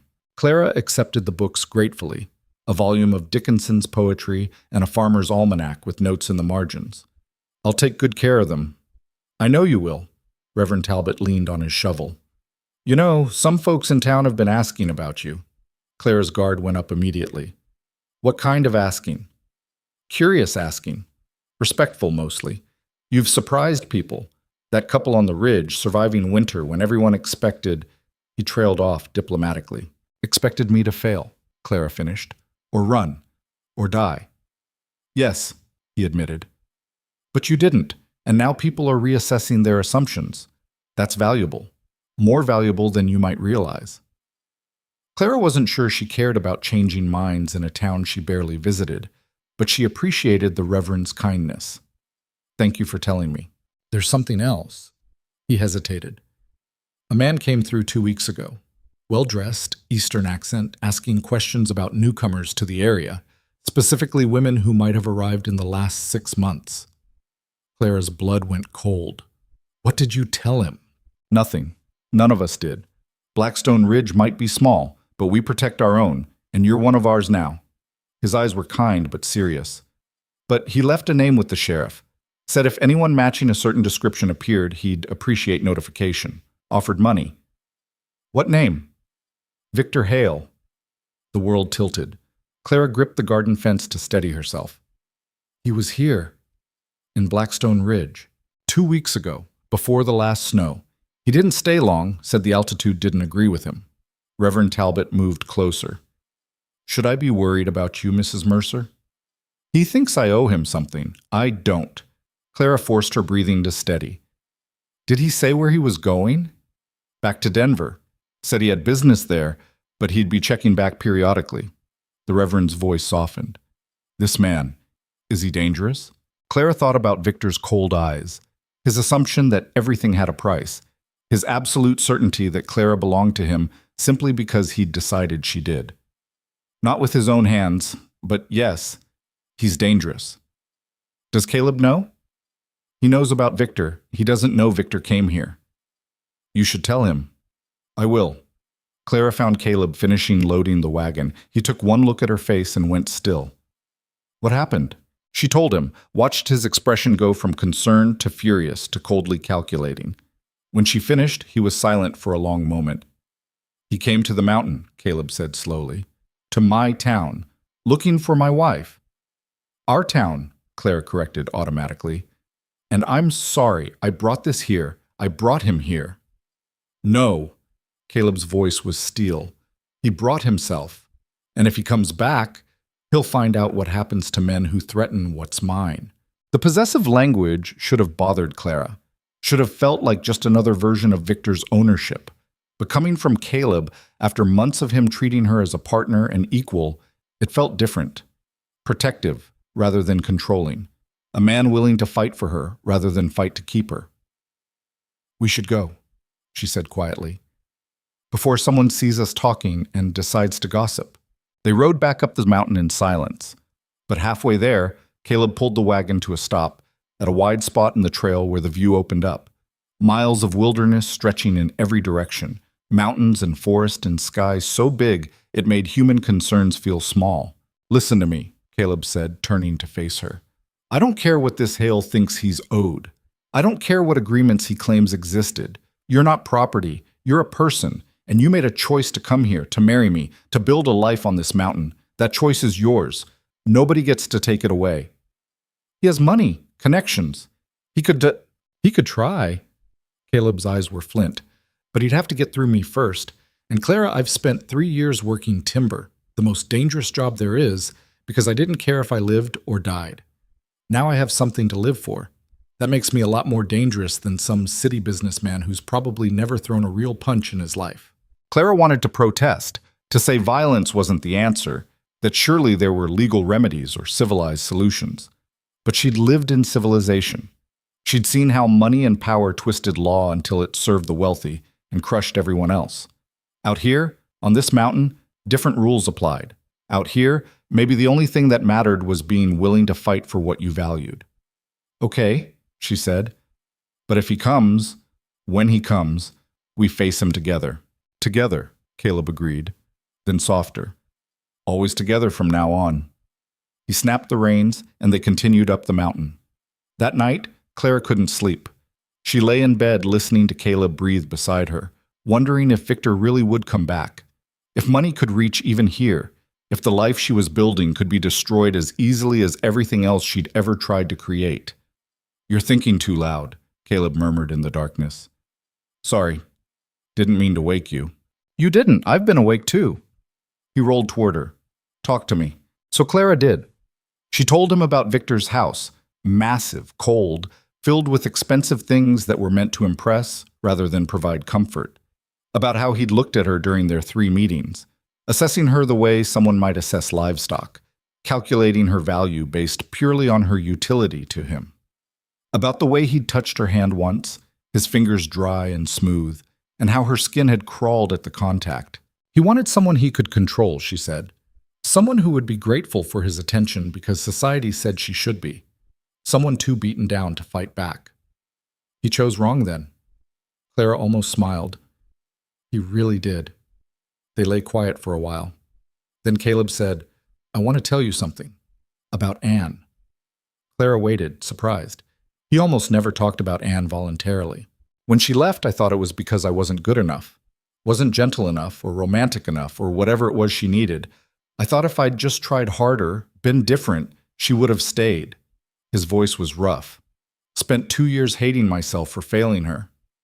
You didn't fail her. I know that now. She failed herself by expecting the mountain to be something it's not, expecting me to be someone I'm not. But at the time, he trailed off. At the time, I thought love meant changing yourself until the other person could stand to be near you. Clara's heart clenched. That's not love. No, it's not. He found her hand under the blankets. What we have, this partnership, this working side by side, this accepting each other as we actually are, this is better than whatever I thought I had with Anne, because it's real. It's not some fantasy that falls apart the first time reality intrudes. Caleb, I'm saying this badly, but what I mean is, I'm glad Anne left, because if she hadn't, you wouldn't be here. And you being here is the best thing that's happened to me in years. Clara rolled toward him, close enough to see his face in the dim moonlight filtering through the window. You being here is the best thing that's happened to me too, even with Victor circling, even with all the uncertainty. This is still better than anything I had before. Caleb reached up and tucked a strand of hair behind her ear, his touch gentle. Then we'll protect it, whatever it takes. Whatever it takes, Clara echoed. He kissed her then, brief, soft, nothing demanding or aggressive, just a touch of lips that felt like a promise. When they pulled apart, Caleb was smiling. Get some sleep. Morning comes early. It always does. But Clara fell asleep easier than she had in days, anchored by Caleb's presence beside her, and the knowledge that for the first time in her life, someone was choosing to fight for her instead of against her. Spring deepened into early summer. The garden took hold, green shoots pushing through dark soil. The addition to the cabin progressed slowly, Caleb working in the evenings after other chores were done, measuring and cutting and fitting timber together with exacting care. What's it going to be? Clara asked, watching him frame out walls. Bedroom for us. Turn the main room back into just living space. Give us more room to breathe. And the current bedroom? Storage. Or, he glanced at her, then away. Or whatever we need it for eventually. Clara understood. A room for children, if children ever came. Neither of them had discussed it directly, but the possibility hung there, unspoken but acknowledged. She wasn't sure she wanted children, wasn't sure her body could carry them after years of hard labor and poor nutrition, wasn't sure what kind of mother she'd be, having lost her own so young. But the fact that Caleb was building space for that possibility, planning for a future that included her, made something warm unfurl in her chest. One evening in late May, they heard thunder rumbling down from the peaks. Clara looked up from shelling peas to see dark clouds building in the west, moving fast. Storm? She asked. Caleb studied the sky, frowning. Big one. We should bring in extra wood, check the shutters. They worked quickly, securing everything that could blow away, bringing the horses closer to the cabin, filling water barrels in case the creek flooded. By the time the first drops fell, they were inside with the door barred. The storm hit like a fist. Wind shrieked around the cabin corners, driving rain so hard it sounded like gravel against the windows. Lightning turned the world white, thunder following so close it shook the walls. Clara had weathered plenty of storms over the winter, but this felt different, angrier, more violent. Is this normal? She shouted over the noise. For summer storms, yeah. They come fast and hit hard. Caleb checked the roof for leaks. Should blow through in an hour or two. It didn't blow through. The storm raged for 3 hours, intensifying until the cabin felt like it might simply tear apart. Water started seeping under the door despite the threshold board.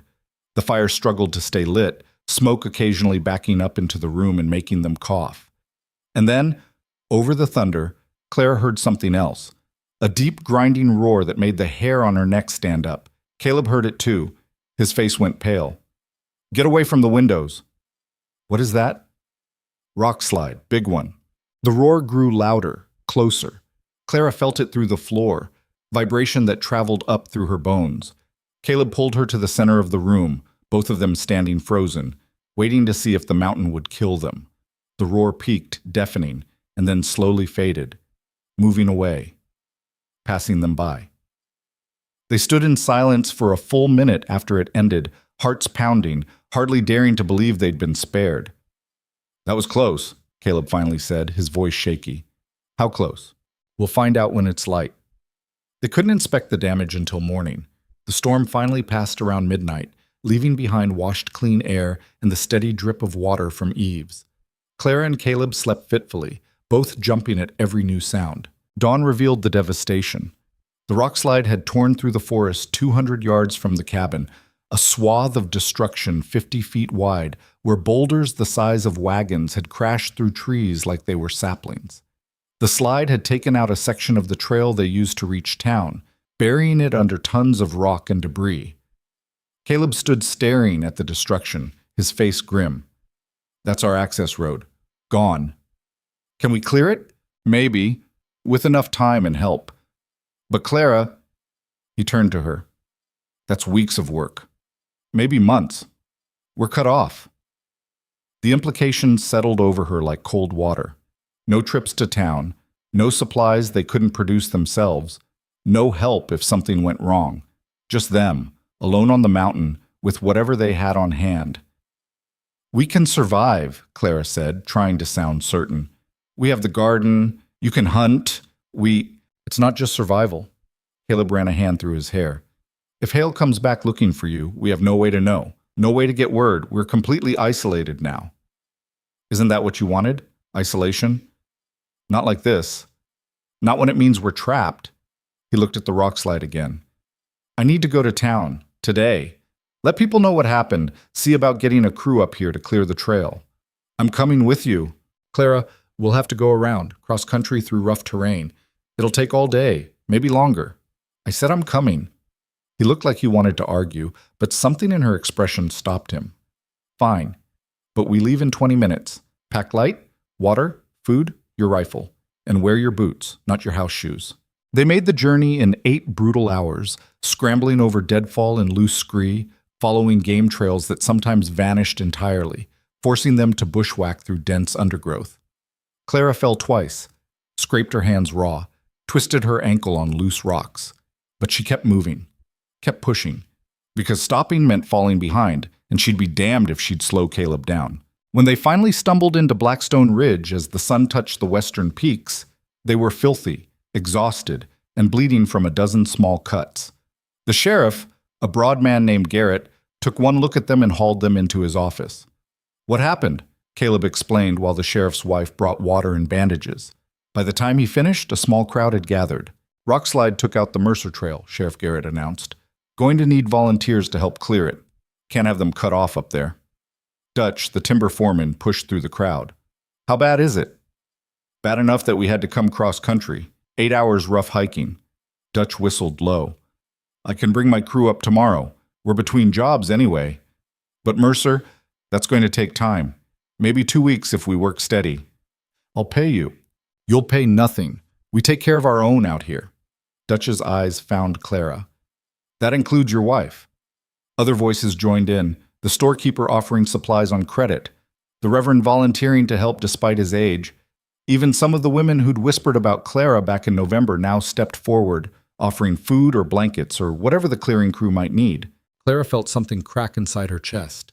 These people, who judged her, doubted her, expected her to fail, were rallying to help. Not because they'd suddenly decided she was worthy, because she'd proven she belonged here, and belonging meant something in a place where survival depended on community. Thank you, she said, her voice rough. All of you. Thank you. That night they stayed at the boarding house. The owner, Mrs. Garrett, the sheriff's sister, gave them a room and hot food and asked no questions about their marriage or relationship, just treated them like any other couple who needed rest. Clara fell asleep the moment her head hit the pillow, too exhausted for worry or fear. When she woke at dawn, Caleb was already up, sitting by the window and watching the street. Did you sleep? She asked. Some. Couldn't stop thinking about the cabin. What if another slide happens while we're gone? Then we rebuild. He looked at her. Just like that? Just like that. Caleb, we can't control the mountain. We can only control how we respond to what it throws at us. She sat up, wincing at sore muscles. And we respond by rebuilding, always. Something in his face softened. How did I get so lucky? You answered a mail-order bride advertisement and got stuck with me. That's not luck. That's consequence. He crossed to the bed and pulled her into a kiss that was less gentle than the ones before. Hungry, almost desperate, like he needed to confirm she was real and present in his. When they broke apart, both were breathing hard. "That's not how I'd describe it," Caleb said roughly. "Getting stuck with you." "How would you describe it?" "Best decision I ever made." Clara's heart stumbled. "Caleb, I love you."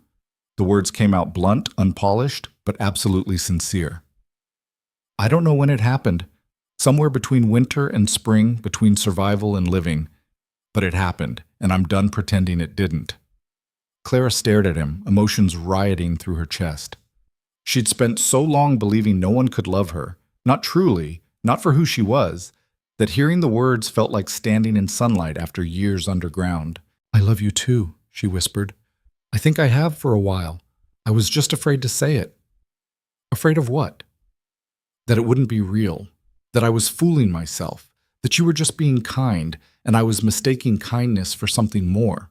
Caleb cupped her face in his rough hands. "This is real. You're real. What we have is real, and I need you to believe that, Clara. Because what's coming? Clearing that trail, dealing with Hale if he comes back, surviving whatever else this mountain throws at us. We can only do it if we believe in each other." "I believe in you," Clara said. "I believe in us." "Then that's enough." They kissed again, slower this time, and Clara felt something settle into place inside her. A certainty she'd never had before. That she was exactly where she belonged, with exactly who she belonged with, and nothing, not Victor Hale, not the mountain, not the past, could take that away unless she let it. She wasn't going to let it. They returned to the cabin that afternoon with Dutch and 6 men from his timber crew, all carrying tools and supplies for the trail clearing. The men made camp near the rock slide while Caleb and Clara checked the cabin for damage from the storm. Everything was intact. Wet, but intact. Clara started a fire to dry things out while Caleb joined the crew to assess the work ahead. He came back 2 hours later looking grim. 3 weeks, minimum. Maybe 4. The slide brought down trees with it, and there's another section above that's unstable. We'll have to shore it up or risk another collapse. What do you need from me? Keep the crew fed. I know that's asking a lot, but I can do it. Clara was already mentally inventorying their supplies. We have enough dried venison, and I can make stew, biscuits. The garden's producing now, greens, some early carrots. It won't be fancy, but it'll keep them working. Caleb pulled her close, pressing his forehead to hers. I don't deserve you. You're right. You deserve better. Unfortunately for you, you're stuck with me. He laughed, a real laugh, surprised out of him, and kissed her before heading back to work. The next 3 weeks became a blur of dawn to dusk labor. The crew worked the rock slide while Clara cooked massive batches of food in their small cabin, waking before sunrise to start fires and mixing dough, working until her feet ached and her hands cramped. She hauled water, washed dishes in the creek, stretched their supplies with wild edibles she'd learned to identify. Dandelion greens, wild onions, mushrooms that Caleb verified were safe. The men were respectful, even grateful. They ate her food without complaint and left their dishes in the wash basin she set up outside.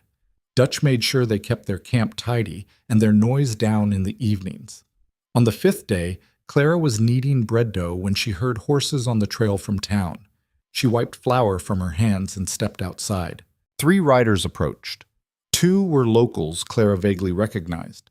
The third was a stranger, well-dressed in clothes too fine for mountain travel, sitting his horse like someone unaccustomed to riding.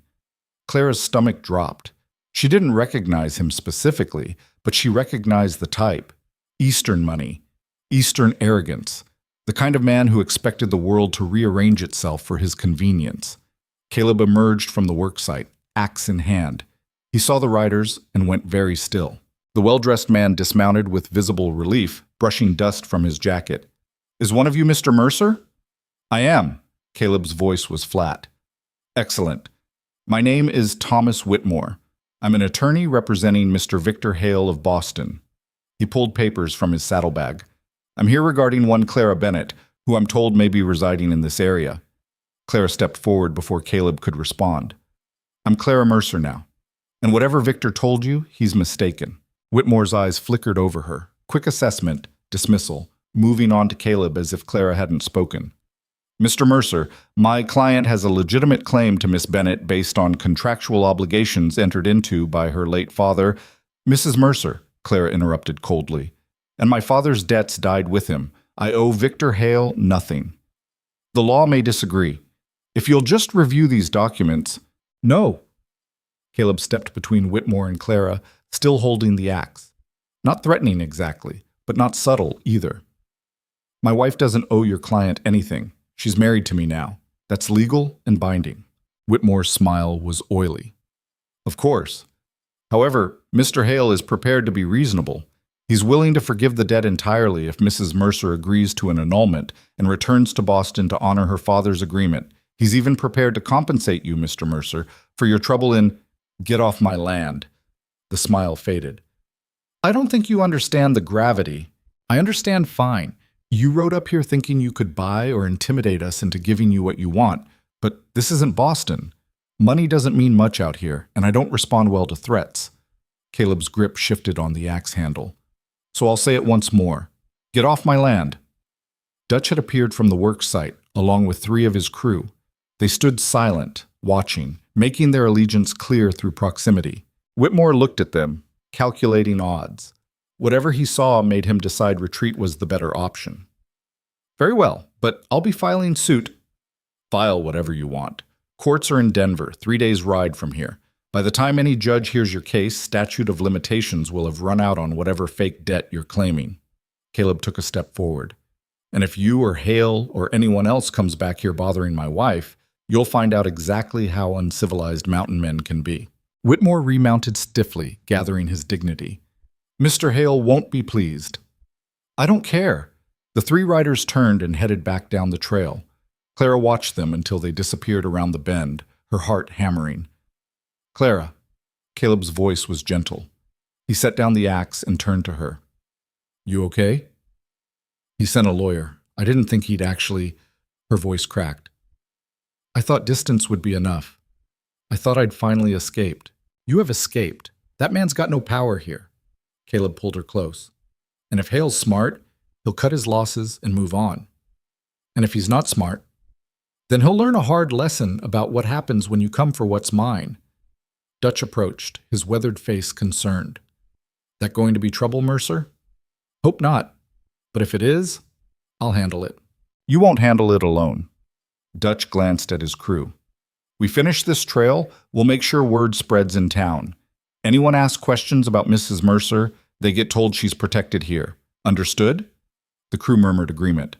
Clara felt tears burning her eyes, not from fear this time, but from the overwhelming realization that these rough men who barely knew her were willing to stand between her and danger simply because she belonged to this place now.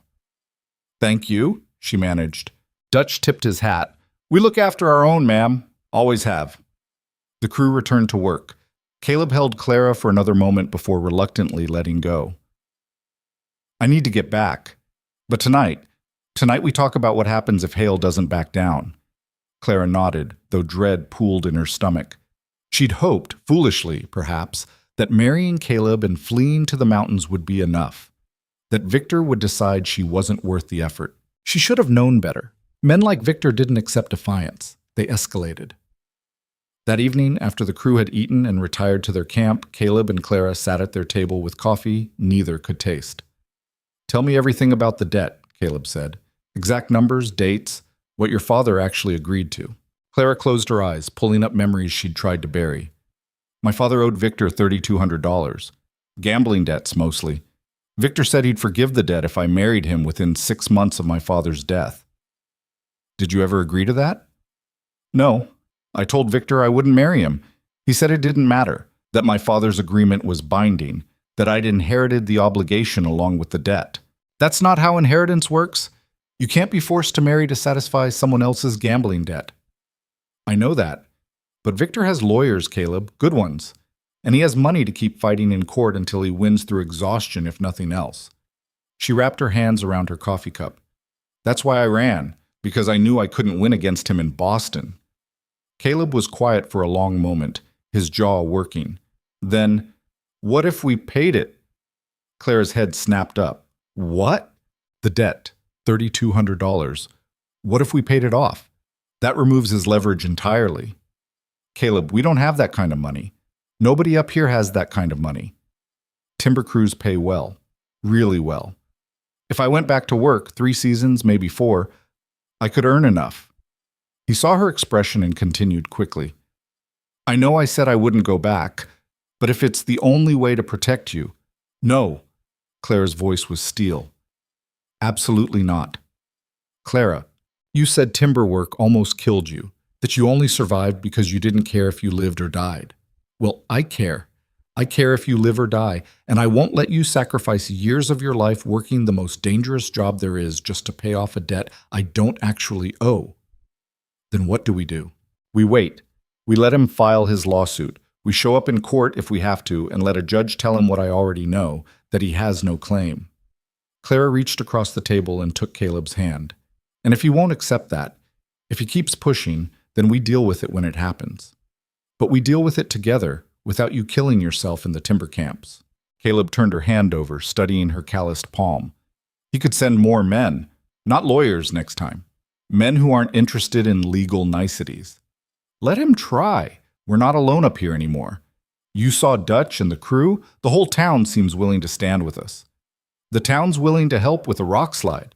That's different than being willing to fight someone else's battles. Then maybe we're about to find out what community really means. Caleb looked at her for a long moment, then nodded slowly. All right, we wait, we stay alert, and we trust that the people who've accepted you here will have your back when it matters. Our back, Clara corrected. This affects both of us now. Our back, he agreed. The trail clearing finished on the 23rd day. The crew had done more than just clear the rock slide. They'd shored up the unstable section above, reinforced the trail bed, and even improved the drainage to prevent future washouts. What had been a rough mountain track was now something approaching an actual road. Dutch refused payment beyond food and basic supplies. Consider it an investment, he said. You two are up here alone most of the time. Having a good trail means help can reach you faster if you need it. That's worth more than money. After the crew left, Caleb and Clara stood looking at the cleared trail. It felt symbolic somehow. A path that had been blocked was now open, stronger than before. A reminder that obstacles could be overcome with work and community and stubbornness. We should test it, Clara said. Make sure it's safe. They hitched the wagon and drove to Blackstone Ridge, making the journey in record time. The improved trail meant they could travel faster, with less worry about the wagon breaking an axle or a horse going lame. In town, they found the atmosphere had shifted. People nodded greetings. The storekeeper asked after their garden. Mrs. Garrett invited them to dinner. Even the men who'd once snickered at Clara now tipped their hats respectfully. Word spread, Caleb said as they loaded supplies. About the lawyer, about Hale, about the crew helping us. And now they're picking sides, Clara finished. That could be dangerous. Could be protective. He handed her a sack of flour. Time will tell. They were finishing loading when Sheriff Garrett approached, his expression serious. Mercer, Mrs. Mercer. Got a minute? They followed him to his office. Inside, he poured 3 cups of questionable coffee and gestured them to chairs. That lawyer who came up, Whitmore, he's been in Denver filing papers. I got word from a friend in the marshal's office. Garrett pulled a telegram from his desk. Hale's claiming Clara was engaged to him, that she broke the engagement and stole money when she fled. He's asking for a warrant. Clara's blood went cold. That's a lie. All of it. I believe you, but the problem is Hale's got documentation. A letter supposedly signed by you, accepting his proposal, and witnesses who claim you took $200 from his house the night you left. I never signed anything, and I never stole from him. I didn't even go to his house. I left from the boarding house where I was staying. Can you prove that? Prove? Clara thought desperately. Mrs. Fletcher, she ran the boarding house. She helped me pack, saw me leave. And the train station agent. I bought my ticket directly from him, showed him my own money. Those are good witnesses, but they're in Boston, and Hale's in Denver with a judge's ear. Garrett leaned forward. Here's what I recommend. You need to go to Denver, face this head on. Get your witnesses to send statements, or better yet, bring them if you can. Don't let Hale control the narrative. How long do we have? Caleb asked. Hearings set for 3 weeks. That's barely enough time to get to Denver, let alone prepare a defense. Clara and Caleb looked at each other.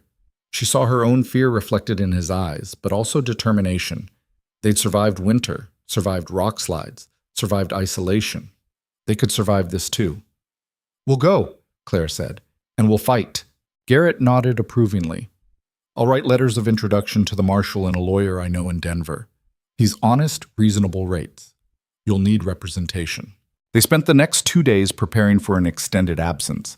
Caleb arranged for Dutch's crew to check on the cabin periodically. Clara harvested everything ready in the garden and preserved what she could. They packed carefully: their marriage certificate, documentation of Clara's employment at the textile mill, her mother's Bible with family records inside, letters from Boston that could prove her timeline. The night before they left, Clara stood on the cabin porch, watching stars emerge. Caleb joined her, wrapping an arm around her shoulders. "Scared?" he asked. "Terrified." "Me too." She looked up at him. "What if we lose? What if the judge believes Victor? Then we come back here, and I spend the rest of my life making sure he can't touch you, even if that means never going to town again, never leaving the mountain, living completely isolated." His arm tightened. "I meant what I said, Clara. You're mine, and I protect what's mine." "I'm not property, Caleb." "That's not... I didn't mean..." He stopped, frustrated with his own words. "You're my wife, my partner, the person I love, and I will do whatever it takes to keep you safe. That's what I meant." Clara turned in his arms, reaching up to cup his face. "I know, and I love you for it. But we're not going to lose. We're going to go to Denver, tell the truth, and watch Victor's lies fall apart, because the truth is stronger than money. It has to be." "You really believe that?" "I have to believe it. Otherwise, what's the point of fighting?" Caleb kissed her, deep, hungry, almost desperate. When they broke apart, both were breathing hard. "Come to bed," he said roughly. "We have a long journey ahead." They made love that night with a fierce urgency neither had experienced before. Two people clinging to each other in the face of an uncertain future. Afterward, they lay tangled together, skin cooling in the mountain air. "No matter what happens," Clara whispered into the darkness, "this was worth it. You were worth it. Don't talk like we've already lost." "I'm not. I'm just saying, if I had to choose between never meeting you and going through whatever's coming, I'd choose this. Every time." Caleb's arms tightened around her. "Me too." They left at dawn, the wagon loaded with supplies for the journey. The trip to Denver would take 5 days if weather held and the roads were decent. 5 days to prepare their case, to figure out how to fight a man with money and connections and a willingness to lie. The first day passed uneventfully. They camped that night near a stream, and Caleb taught Clara how to cook over an open fire without a proper stove. She burned the biscuits but got the stew right, and they ate watching the sun set over mountains that looked different from this angle. Less familiar, more distant. The second day brought rain. Not a violent storm, just steady precipitation that soaked through everything and turned the road to mud. The wagon bogged down twice, requiring both of them to push while the horses strained. By the time they stopped for the night, they were exhausted, filthy, and discouraged. "Maybe we should turn back," Clara said as they huddled under a tarp, eating cold food because everything was too wet to start a fire. "Maybe we're being foolish, thinking we can fight someone like Victor." "You want to give up?" "I want to not feel like we're drowning." Caleb was quiet for a moment. Then, "When I first came to the mountain, I was running from something too. Not a person, just disappointment, failure, the feeling that nothing I did mattered because it all ended badly anyway." Clara listened, surprised. He'd never talked about what brought him to Blackstone Ridge. "I worked myself half to death in the timber camps because pain was easier than thinking, and then I built that cabin as far from everyone as possible because isolation seemed safer than risking connection again." He looked at her. "But isolation wasn't safety. It was just another kind of death, slow, cold, alone." "What changed?" "You did. You showed up expecting nothing except honesty and work, and somehow that was enough to make me want to live again instead of just surviving." He took her hand. "So no, we're not giving up. We're going to Denver, and we're going to fight, because that's what people who love each other do. They fight for their life together." Clara felt tears slip down her face, mixing with rain. "I don't know if I'm strong enough." "You are. You've been strong enough for everything else. This is just one more mountain to climb." "I'm tired of climbing mountains." "I know, but we'll climb this one together." They held each other under the tarp, listening to rain and feeling utterly small against the vast indifference of the world. But somehow, together, small felt like enough. The rain broke on the third day. They made better time, passing through small settlements where people eyed them curiously but offered no trouble. On the fourth day, they reached the outskirts of Denver, sprawling, noisy, full of people and noise and civilization that felt alien after months on the mountain. Clara found herself shrinking against Caleb as they navigated streets crowded with wagons and pedestrians. The textile mill had been bad enough, but at least there she'd had routine and familiar faces. This was chaos. They found the lawyer Sheriff Garrett had recommended, a middle-aged man named Patterson who worked out of a small office above a dry goods store. He listened to their story without interrupting, taking notes in precise handwriting. "The engagement letter," he said when they finished. "You're certain you never signed anything?" "Absolutely certain." "Then either it's forged or Hale is relying on witnesses who'll claim you did. Either way, we can challenge it." Patterson tapped his pen against his notepad. "What about the theft allegation?" "Complete fabrication. I never even entered his house." "Can you prove that?" Claire explained about Mrs. Fletcher and the train station agent. Patterson nodded thoughtfully. "We'll need to get statements from them. Telegrams at minimum, ideally sworn affidavits. That'll take time we don't have much of." "So what do we do?" "We prepare the best case we can with what we have. Your marriage certificate is solid. That alone undermines Hale's engagement claim. And if we can show a pattern of him pursuing you after your father's death, after you'd clearly refused him, that helps establish motive for fabricating evidence." "He's rich," Caleb said bluntly. "Doesn't that count for more than the truth?" Patterson's smile was grim. "Often, yes. But Judge Morrison hears this case, and he's known for not tolerating wealthy men who try to buy justice. It's not guaranteed, but we have a fighting chance." They left Patterson's office with a list of tasks, documents to gather, witnesses to contact, timeline to establish. It was overwhelming, but at least it was actionable. That night, in a boarding house that felt cramped after the cabin's spaciousness, Clara lay awake staring at the ceiling. "Can't sleep?" Caleb asked from beside her.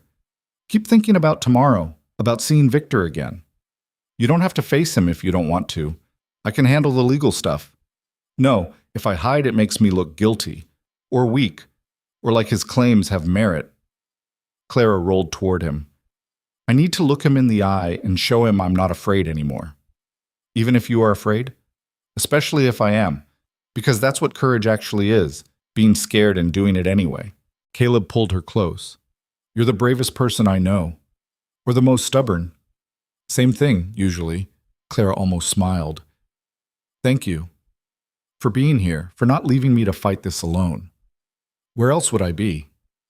Most men would have cut their losses by now, told me to handle my own problems. I'm not most men, and you're not a problem. You're my wife, my partner, my choice." He kissed her forehead. "Now try to sleep. Tomorrow's going to be hard enough without exhaustion making it worse." Clara closed her eyes and tried to quiet her racing mind. Eventually, lulled by Caleb's steady breathing and the solid warmth of his presence, she drifted off.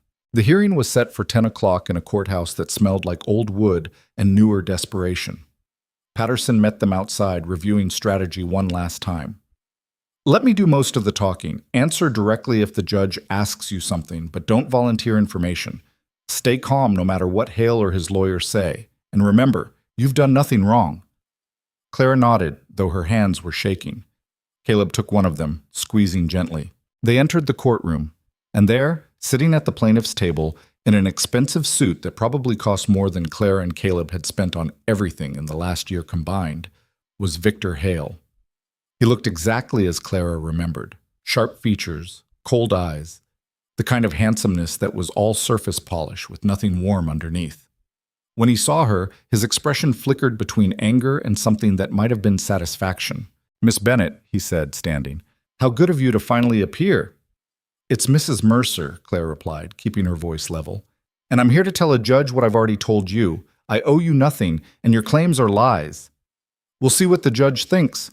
Judge Morrison entered before Victor could respond. Everyone stood, and the hearing began. Patterson was good. He systematically dismantled Victor's engagement claim, pointed out that Clara and Victor had only met 3 times, always in public, never with any discussion of marriage until after her father's death. He presented the marriage certificate showing Clara had married Caleb less than 2 months after fleeing Boston, demonstrating she'd had no intention of honoring any alleged engagement. Victor's lawyer countered with the letter, supposedly signed by Clara, accepting Victor's proposal. Patterson requested a handwriting expert examine it. "That will take time we don't have," Victor's lawyer objected. "Then perhaps Mr. Hale should have thought of that before filing a case based on questionable documentation," Judge Morrison said dryly. "I'll adjourn this hearing for 2 weeks while an expert examines the letter. In the meantime, Mrs. Mercer is free to return home." Victor shot to his feet. "Your Honor, the defendant has already fled once. The defendant is married and has established residence in Colorado. She's not fleeing anything." Morrison's voice was sharp. "And I'll remind you that in my courtroom, we refer to people with respect. Mrs. Mercer is not the defendant like she's on trial for murder. She's a woman contesting your civil claim. Adjust your tone accordingly." Victor's face went red, but he sat down. Outside the courthouse, Clara felt like she could breathe again. "That went better than expected." "Morrison saw through Hale," Patterson agreed. "But don't celebrate yet. 2 weeks means 2 more weeks of uncertainty, and Hale might try something outside the courtroom." "Like what?" Caleb asked, his voice dangerous. "Like trying to intimidate you, or offering money to make this go away, or—" Patterson hesitated. "Or worse, men with his resources have options." "Let him try," Caleb said flatly. "He'll regret it."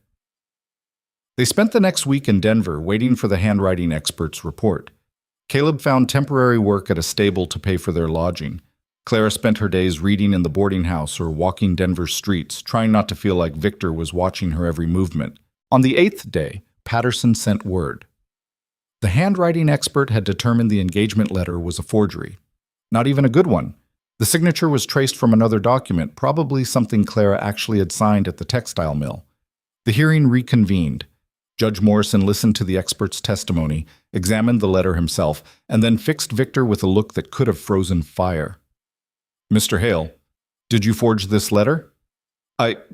No, Your Honor. I received it." "From whom?" Victor's mouth opened and closed. He had no good answer. "I see. And the theft allegation. Do you have any evidence beyond your own word that Mrs. Mercer took money from your home?" "I have witnesses who can place her in your home on the date in question? Physical evidence? Anything?" Silence. Judge Morrison set down the letter. "Mr. Hale, I've been a judge for 20 years. In that time, I've seen a lot of wealthy men try to use the courts to enforce their personal vendettas against people who had the audacity to tell them no. I don't like it. And I particularly don't like it when those wealthy men bring forged documents and false allegations into my courtroom. Your Honor, if I could explain, you could explain by dropping this case immediately and never bothering Mrs. Mercer again. That would be an excellent explanation." Morrison's voice went hard. "Because if you don't, I'll not only rule against you, I'll recommend the district attorney investigate you for perjury and fraud. Do I make myself clear?" Victor's face was white. "Perfectly clear, Your Honor." "Good. Case dismissed." "Mrs. Mercer, you're free to go. And Mr. Hale, if I see you in my courtroom again pursuing this woman, I'll hold you in contempt. Consider that a warning." Morrison banged his gavel. It was over. Clara stood on shaking legs, hardly believing what had just happened. Caleb's arm came around her waist, steadying her. "We won," he said wonderingly. "Clara, we won." "We won," she repeated, and then she was crying, great heaving sobs of relief and exhaustion and triumph. Caleb held her while she fell apart, murmuring reassurances she couldn't quite hear over the roaring in her ears. When she finally pulled herself together, Victor was gone, just vanished, fled the courthouse rather than face the consequences of his lies. Patterson shook their hands. "Congratulations, you're free of him." "Will he come back?" Clara asked. "After that? I doubt it. Morrison's threat was serious. Pursuing you further could land Hale in jail. And men like him don't risk jail." Patterson smiled. "Go home, Mrs. Mercer. Go back to your mountain and live your life." They left Denver the next morning, heading back toward Blackstone Ridge and the cabin that waited like a promise on the mountain's shoulder. The journey felt different this time, lighter, hopeful, like they were traveling toward something instead of running away. On the second day, as they climbed into the mountains proper and the air grew thinner and sweeter, Clara finally let herself believe it was real. Victor was gone. The threat was over. She could stop looking over her shoulder, stop waiting for the other shoe to drop. She was free. Penny for your thoughts, Caleb said. Just thinking about how different everything is now. 6 months ago, I was hiding in a Boston boarding house, terrified of my future. Now I'm heading home to a mountain cabin with a husband I love and a life that's actually mine. You regret any of it? The hardship, the isolation, the brutal winter? Not even a little bit. Clara looked at him. Do you? Regret answering that advertisement, getting stuck with me instead of someone who fit the town's idea of a proper wife? Caleb pulled the wagon to a stop right there in the middle of the trail. Then he turned to Clara and kissed her, deep and thorough, and leaving no doubt about his feelings. I regret nothing, he said when they finally broke apart. You're the best thing that ever happened to me. The mountain's better with you on it. I'm better with you beside me. And anyone who can't see that is an idiot. Clara laughed through fresh tears. We're quite a pair, aren't we? Two damaged people who found each other by accident. Not accident. Choice. You chose to answer my advertisement. I chose to see past stupid expectations about what a wife should look like. We chose each other, Clara. Every day we choose each other. That's not accident. That's intention. Then I choose you, Clara said. Today and tomorrow, and every day after that. And I choose you. Always. They continued up the mountain heading home. The cabin appeared around the final bend like an old friend, looking smaller and more weathered than Clara remembered, but also more beautiful. Home. The word settled in her chest with a weight she'd never felt before, not the crushing weight of obligation or fear, but the solid, grounding weight of belonging. Caleb brought the wagon to a stop and just sat there for a moment, staring at the structure he'd built with his own hands. Feels like we've been gone a year. Feels like we left a different life behind, Clara agreed. They unloaded supplies in the fading evening light, working together with the practiced efficiency they'd developed over months of partnership. Inside, everything was exactly as they'd left it. The books on their shelf, the carved animals on the mantel, the bed that had witnessed their transformation from strangers to something infinitely more complicated and precious. That night, they fell into bed exhausted and slept 12 hours straight, their bodies finally releasing the tension they'd carried since Denver. When Clara woke, sunlight was streaming through the window, and Caleb was already up, making coffee and humming tunelessly. Morning, she said, stretching sore muscles. Afternoon, actually. You slept hard. So did you. I woke up twice and you were snoring like a hibernating bear. I don't snore. You absolutely snore, like gravel in a tin can. He grinned at her, a real open grin that made him look younger and less careworn. Well, you talk in your sleep. Had a whole conversation with someone named Margaret last night. That was my mother's name. The grin softened into something gentler. I know. You told her you were happy, that you'd found someone who didn't need you to be anything except yourself. Clara's throat tightened. I don't remember that. Probably for the best. You also told her about the time I fell in the creek trying to catch fish and came up covered in mud and dignity. That actually happened? 2 weeks after you arrived, I didn't tell you because I was trying to maintain some masculine mystique. Clara laughed, the sound bubbling up from somewhere deep and genuine. Your masculine mystique died the first time I saw you burn breakfast. Hey, those biscuits were only slightly charred. They were coal, Caleb. Actual coal. They fell into easy banter while eating breakfast, and Clara realized this was what marriage was supposed to feel like. Not grand gestures or passionate declarations, though those had their place, but this comfortable intimacy, this ability to tease and laugh and simply exist together without performing or pretending. The garden had survived their absence thanks to summer rains and Dutch's crew checking on it occasionally. Clara spent the afternoon harvesting what was ready, carrots that had grown huge, tomatoes just starting to ripen, beans hanging heavy on their vines. The work was peaceful, meditative, her hands in dark soil while the sun warmed her back. Caleb finished the addition while she worked. He'd been chipping away at it for months, but now he pushed through the final details with renewed energy, hanging the door, installing the window he'd been saving, sanding the floorboards smooth. By evening, they had a proper bedroom separated from the main living space. It's beautiful, Clara said, standing in the doorway and looking at the clean, empty space that was now theirs. It's just a room. No, it's potential. It's the future. She turned to him. It's us deciding this life is worth building on. Caleb crossed to her, pulling her close. I've been thinking about that, about the future, about what comes next. And? And I want more than just survival. I want to actually live, build something that lasts. Maybe expand the cabin further, bring in more livestock, plant an orchard. He hesitated. Maybe even think about children if you want them. Clara's heart stuttered. They danced around this topic before, but never addressed it directly. I don't know if I can have children. Years of poor nutrition, hard labor, that takes a toll. And if you can't?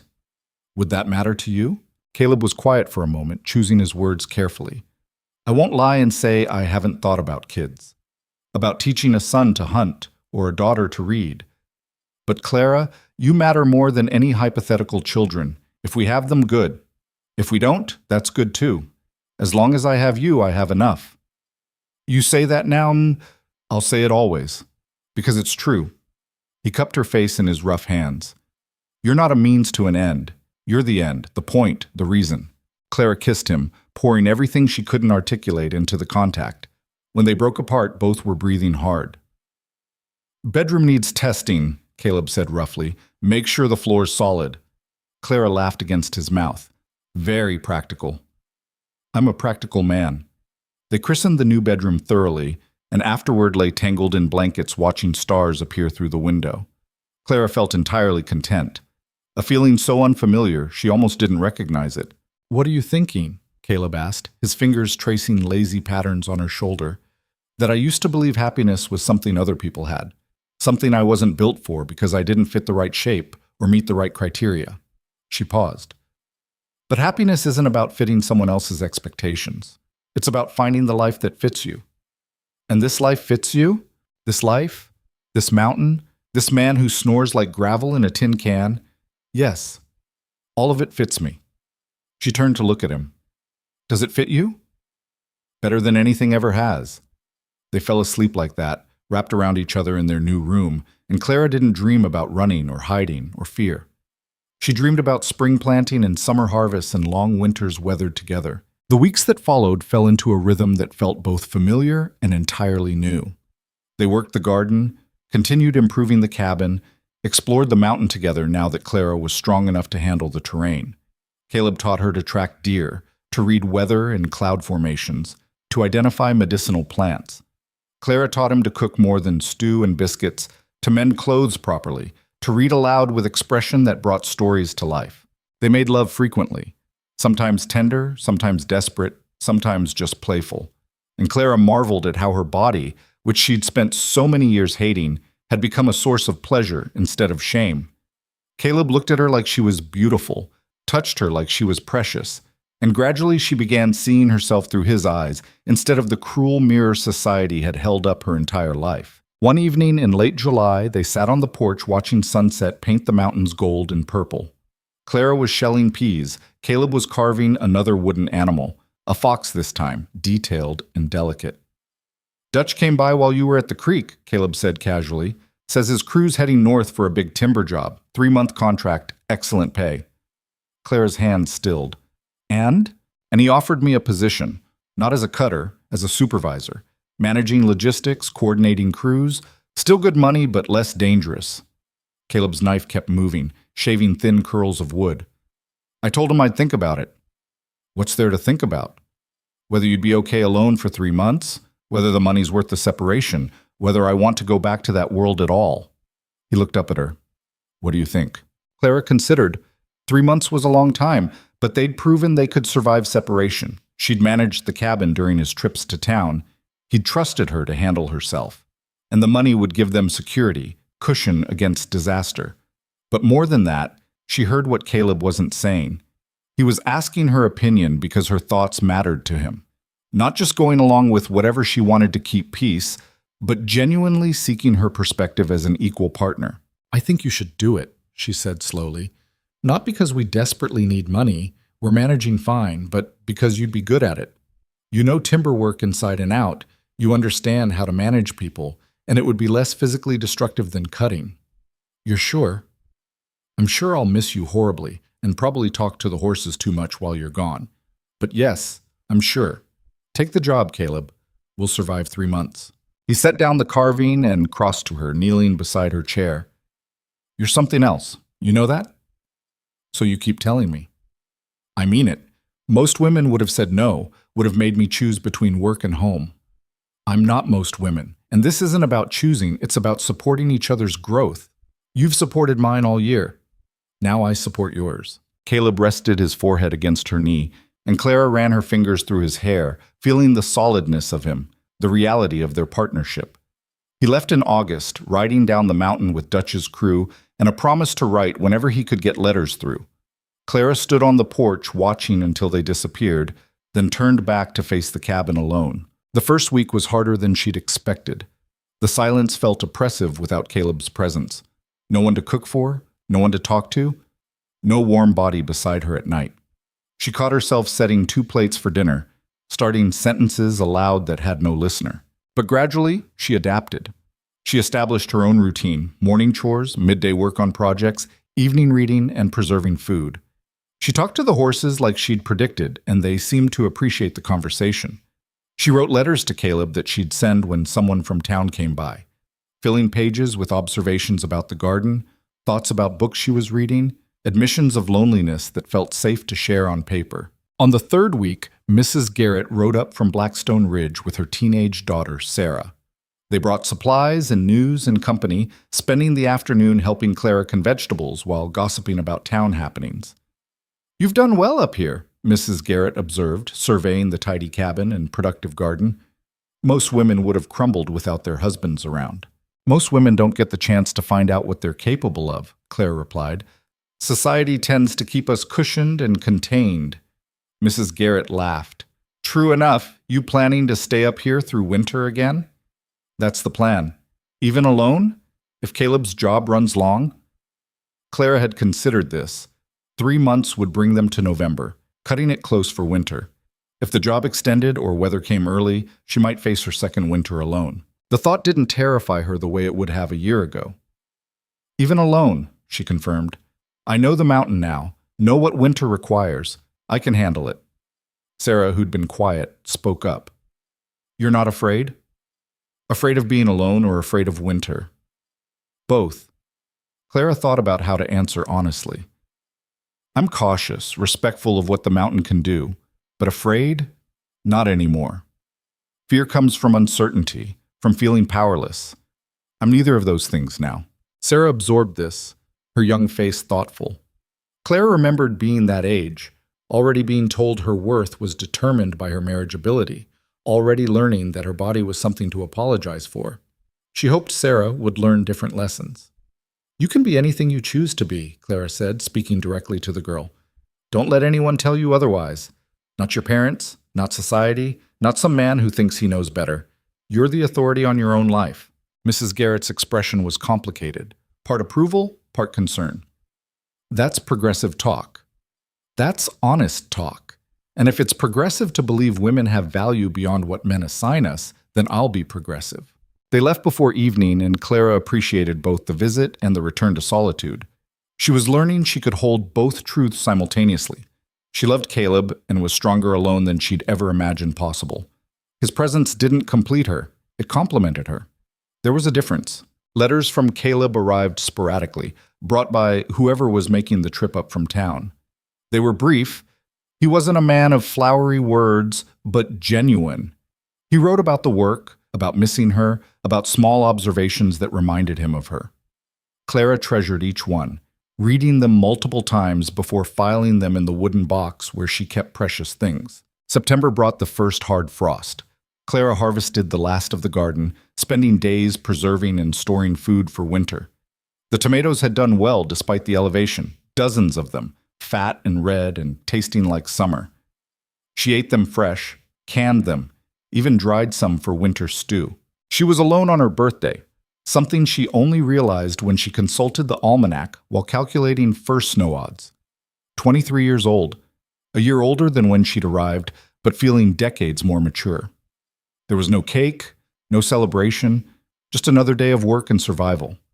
But that evening, Clara did something she'd never done before. She wrote herself a letter. Dear Clara, a year ago you were hiding in Boston. terrified of your future, certain that life had nothing good waiting for you. You were wrong. So spectacularly, beautifully wrong. You're stronger than you believed possible. You survived winter, survived Victor Hale, survived being alone. You built a life on your own terms in a place that tried to reject you, and you did it without compromising who you are. You're still not beautiful in the way society values. You're still heavy-set, still weathered by work and hardship, but you're also capable and brave and loved exactly as you are. That's worth more than conventional beauty ever could be. You're enough, Clara. You've always been enough. It just took coming to this mountain to prove it, to yourself most of all. Happy birthday. You earned this year. Clara.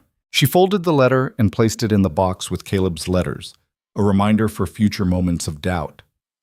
October brought Caleb home. Clara saw him coming up the improved trail, riding a new horse and leading a pack horse loaded with supplies. She ran out to meet him, dignity abandoned, and he swept her off her feet in a hug that lifted her completely. 3 months, he said into her hair. 3 months too long. You're home early. Job finished ahead of schedule, and I couldn't stand another day away. He set her down but kept his arms around her. I missed you so much it was physical, like something vital was missing. I missed you too. The cabin was too quiet without your terrible singing. I don't sing terribly. You sing like a wolf with laryngitis. He kissed her, laughing against her mouth. I brought supplies, money, and something else. The something else turned out to be lumber, fine hardwood he'd acquired through the timber job, enough to build furniture or shelves or whatever they wanted. Also fabric, good fabric, that Clara could make into proper curtains and clothes. Seeds for next spring's garden. A new rifle. Books. Small luxuries they'd done without. You spent the whole paycheck, Clara said, surveying the supplies. Clara shem. I spent it on us, on making this place more than just shelter. He looked around at the cabin and land. I want to build something lasting here, Clara. Something that outlives us. A real homestead, not just a survival camp. Then that's what we'll build. They spent the next weeks working together with renewed energy. Caleb built furniture, a proper table with chairs, shelves for storage, a bed frame that didn't squeak. Clara sewed curtains and new clothes, transforming the cabin from stark functionality to something approaching comfort. They plastered the interior walls, installed better windows, built a root cellar deeper and more efficient than the old storage room. Each improvement felt like a statement. We're staying. This is permanent. This is home. Winter came early that year, snow falling in mid-November and staying. But unlike the previous winter's isolation, this one felt different. Clara and Caleb had prepared better, stored more food, made the cabin warmer and more weatherproof. And crucially, they had each other. Not just physically present, but emotionally intertwined in ways that made the darkness and cold bearable. They fell into comfortable routines, Clara cooking while Caleb tended animals, both maintaining the fire, reading aloud in evenings, making love in their proper bedroom, and sometimes on the floor by the fireplace because spontaneity was its own reward.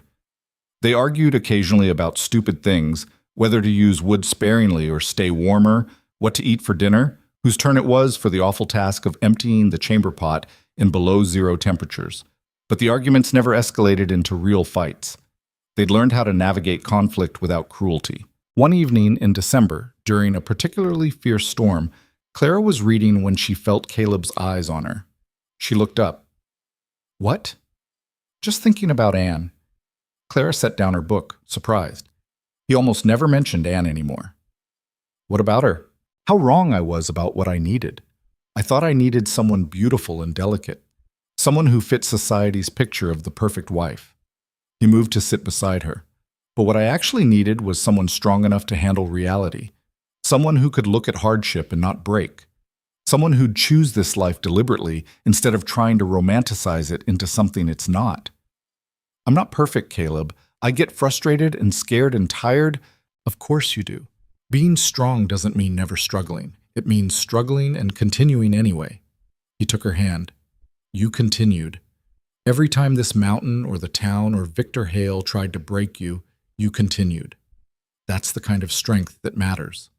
Clara felt tears prickling. You continued too. After Anne left, you could have given up, moved somewhere easier, found someone else, stopped trying, but you continued. We're both stubborn idiots then. The best kind of idiots. They sat in comfortable silence, listening to wind howl and fire crackle. Outside, the world was white and deadly. Inside, they were warm and safe, and choosing each other again and again. I want to tell you something, Clara said suddenly. Something I've been thinking about. Tell me. I'm not pregnant. I've been tracking it carefully, and I'm not. Maybe I can't be. Maybe the mill and malnutrition damaged something permanent. She met his eyes. And I need to know if that changes things for you, if that makes me less valuable as a wife. Caleb's expression went very soft. Clara, look around this cabin. Look at what we've built together. You really think any of that required you being pregnant? Society says a lot of stupid things. Society said you weren't good enough because of how you look. Society said I wasted my life hiding on a mountain. Society said Anne was the perfect wife because she was pretty. His voice gained intensity. Society is wrong about almost everything.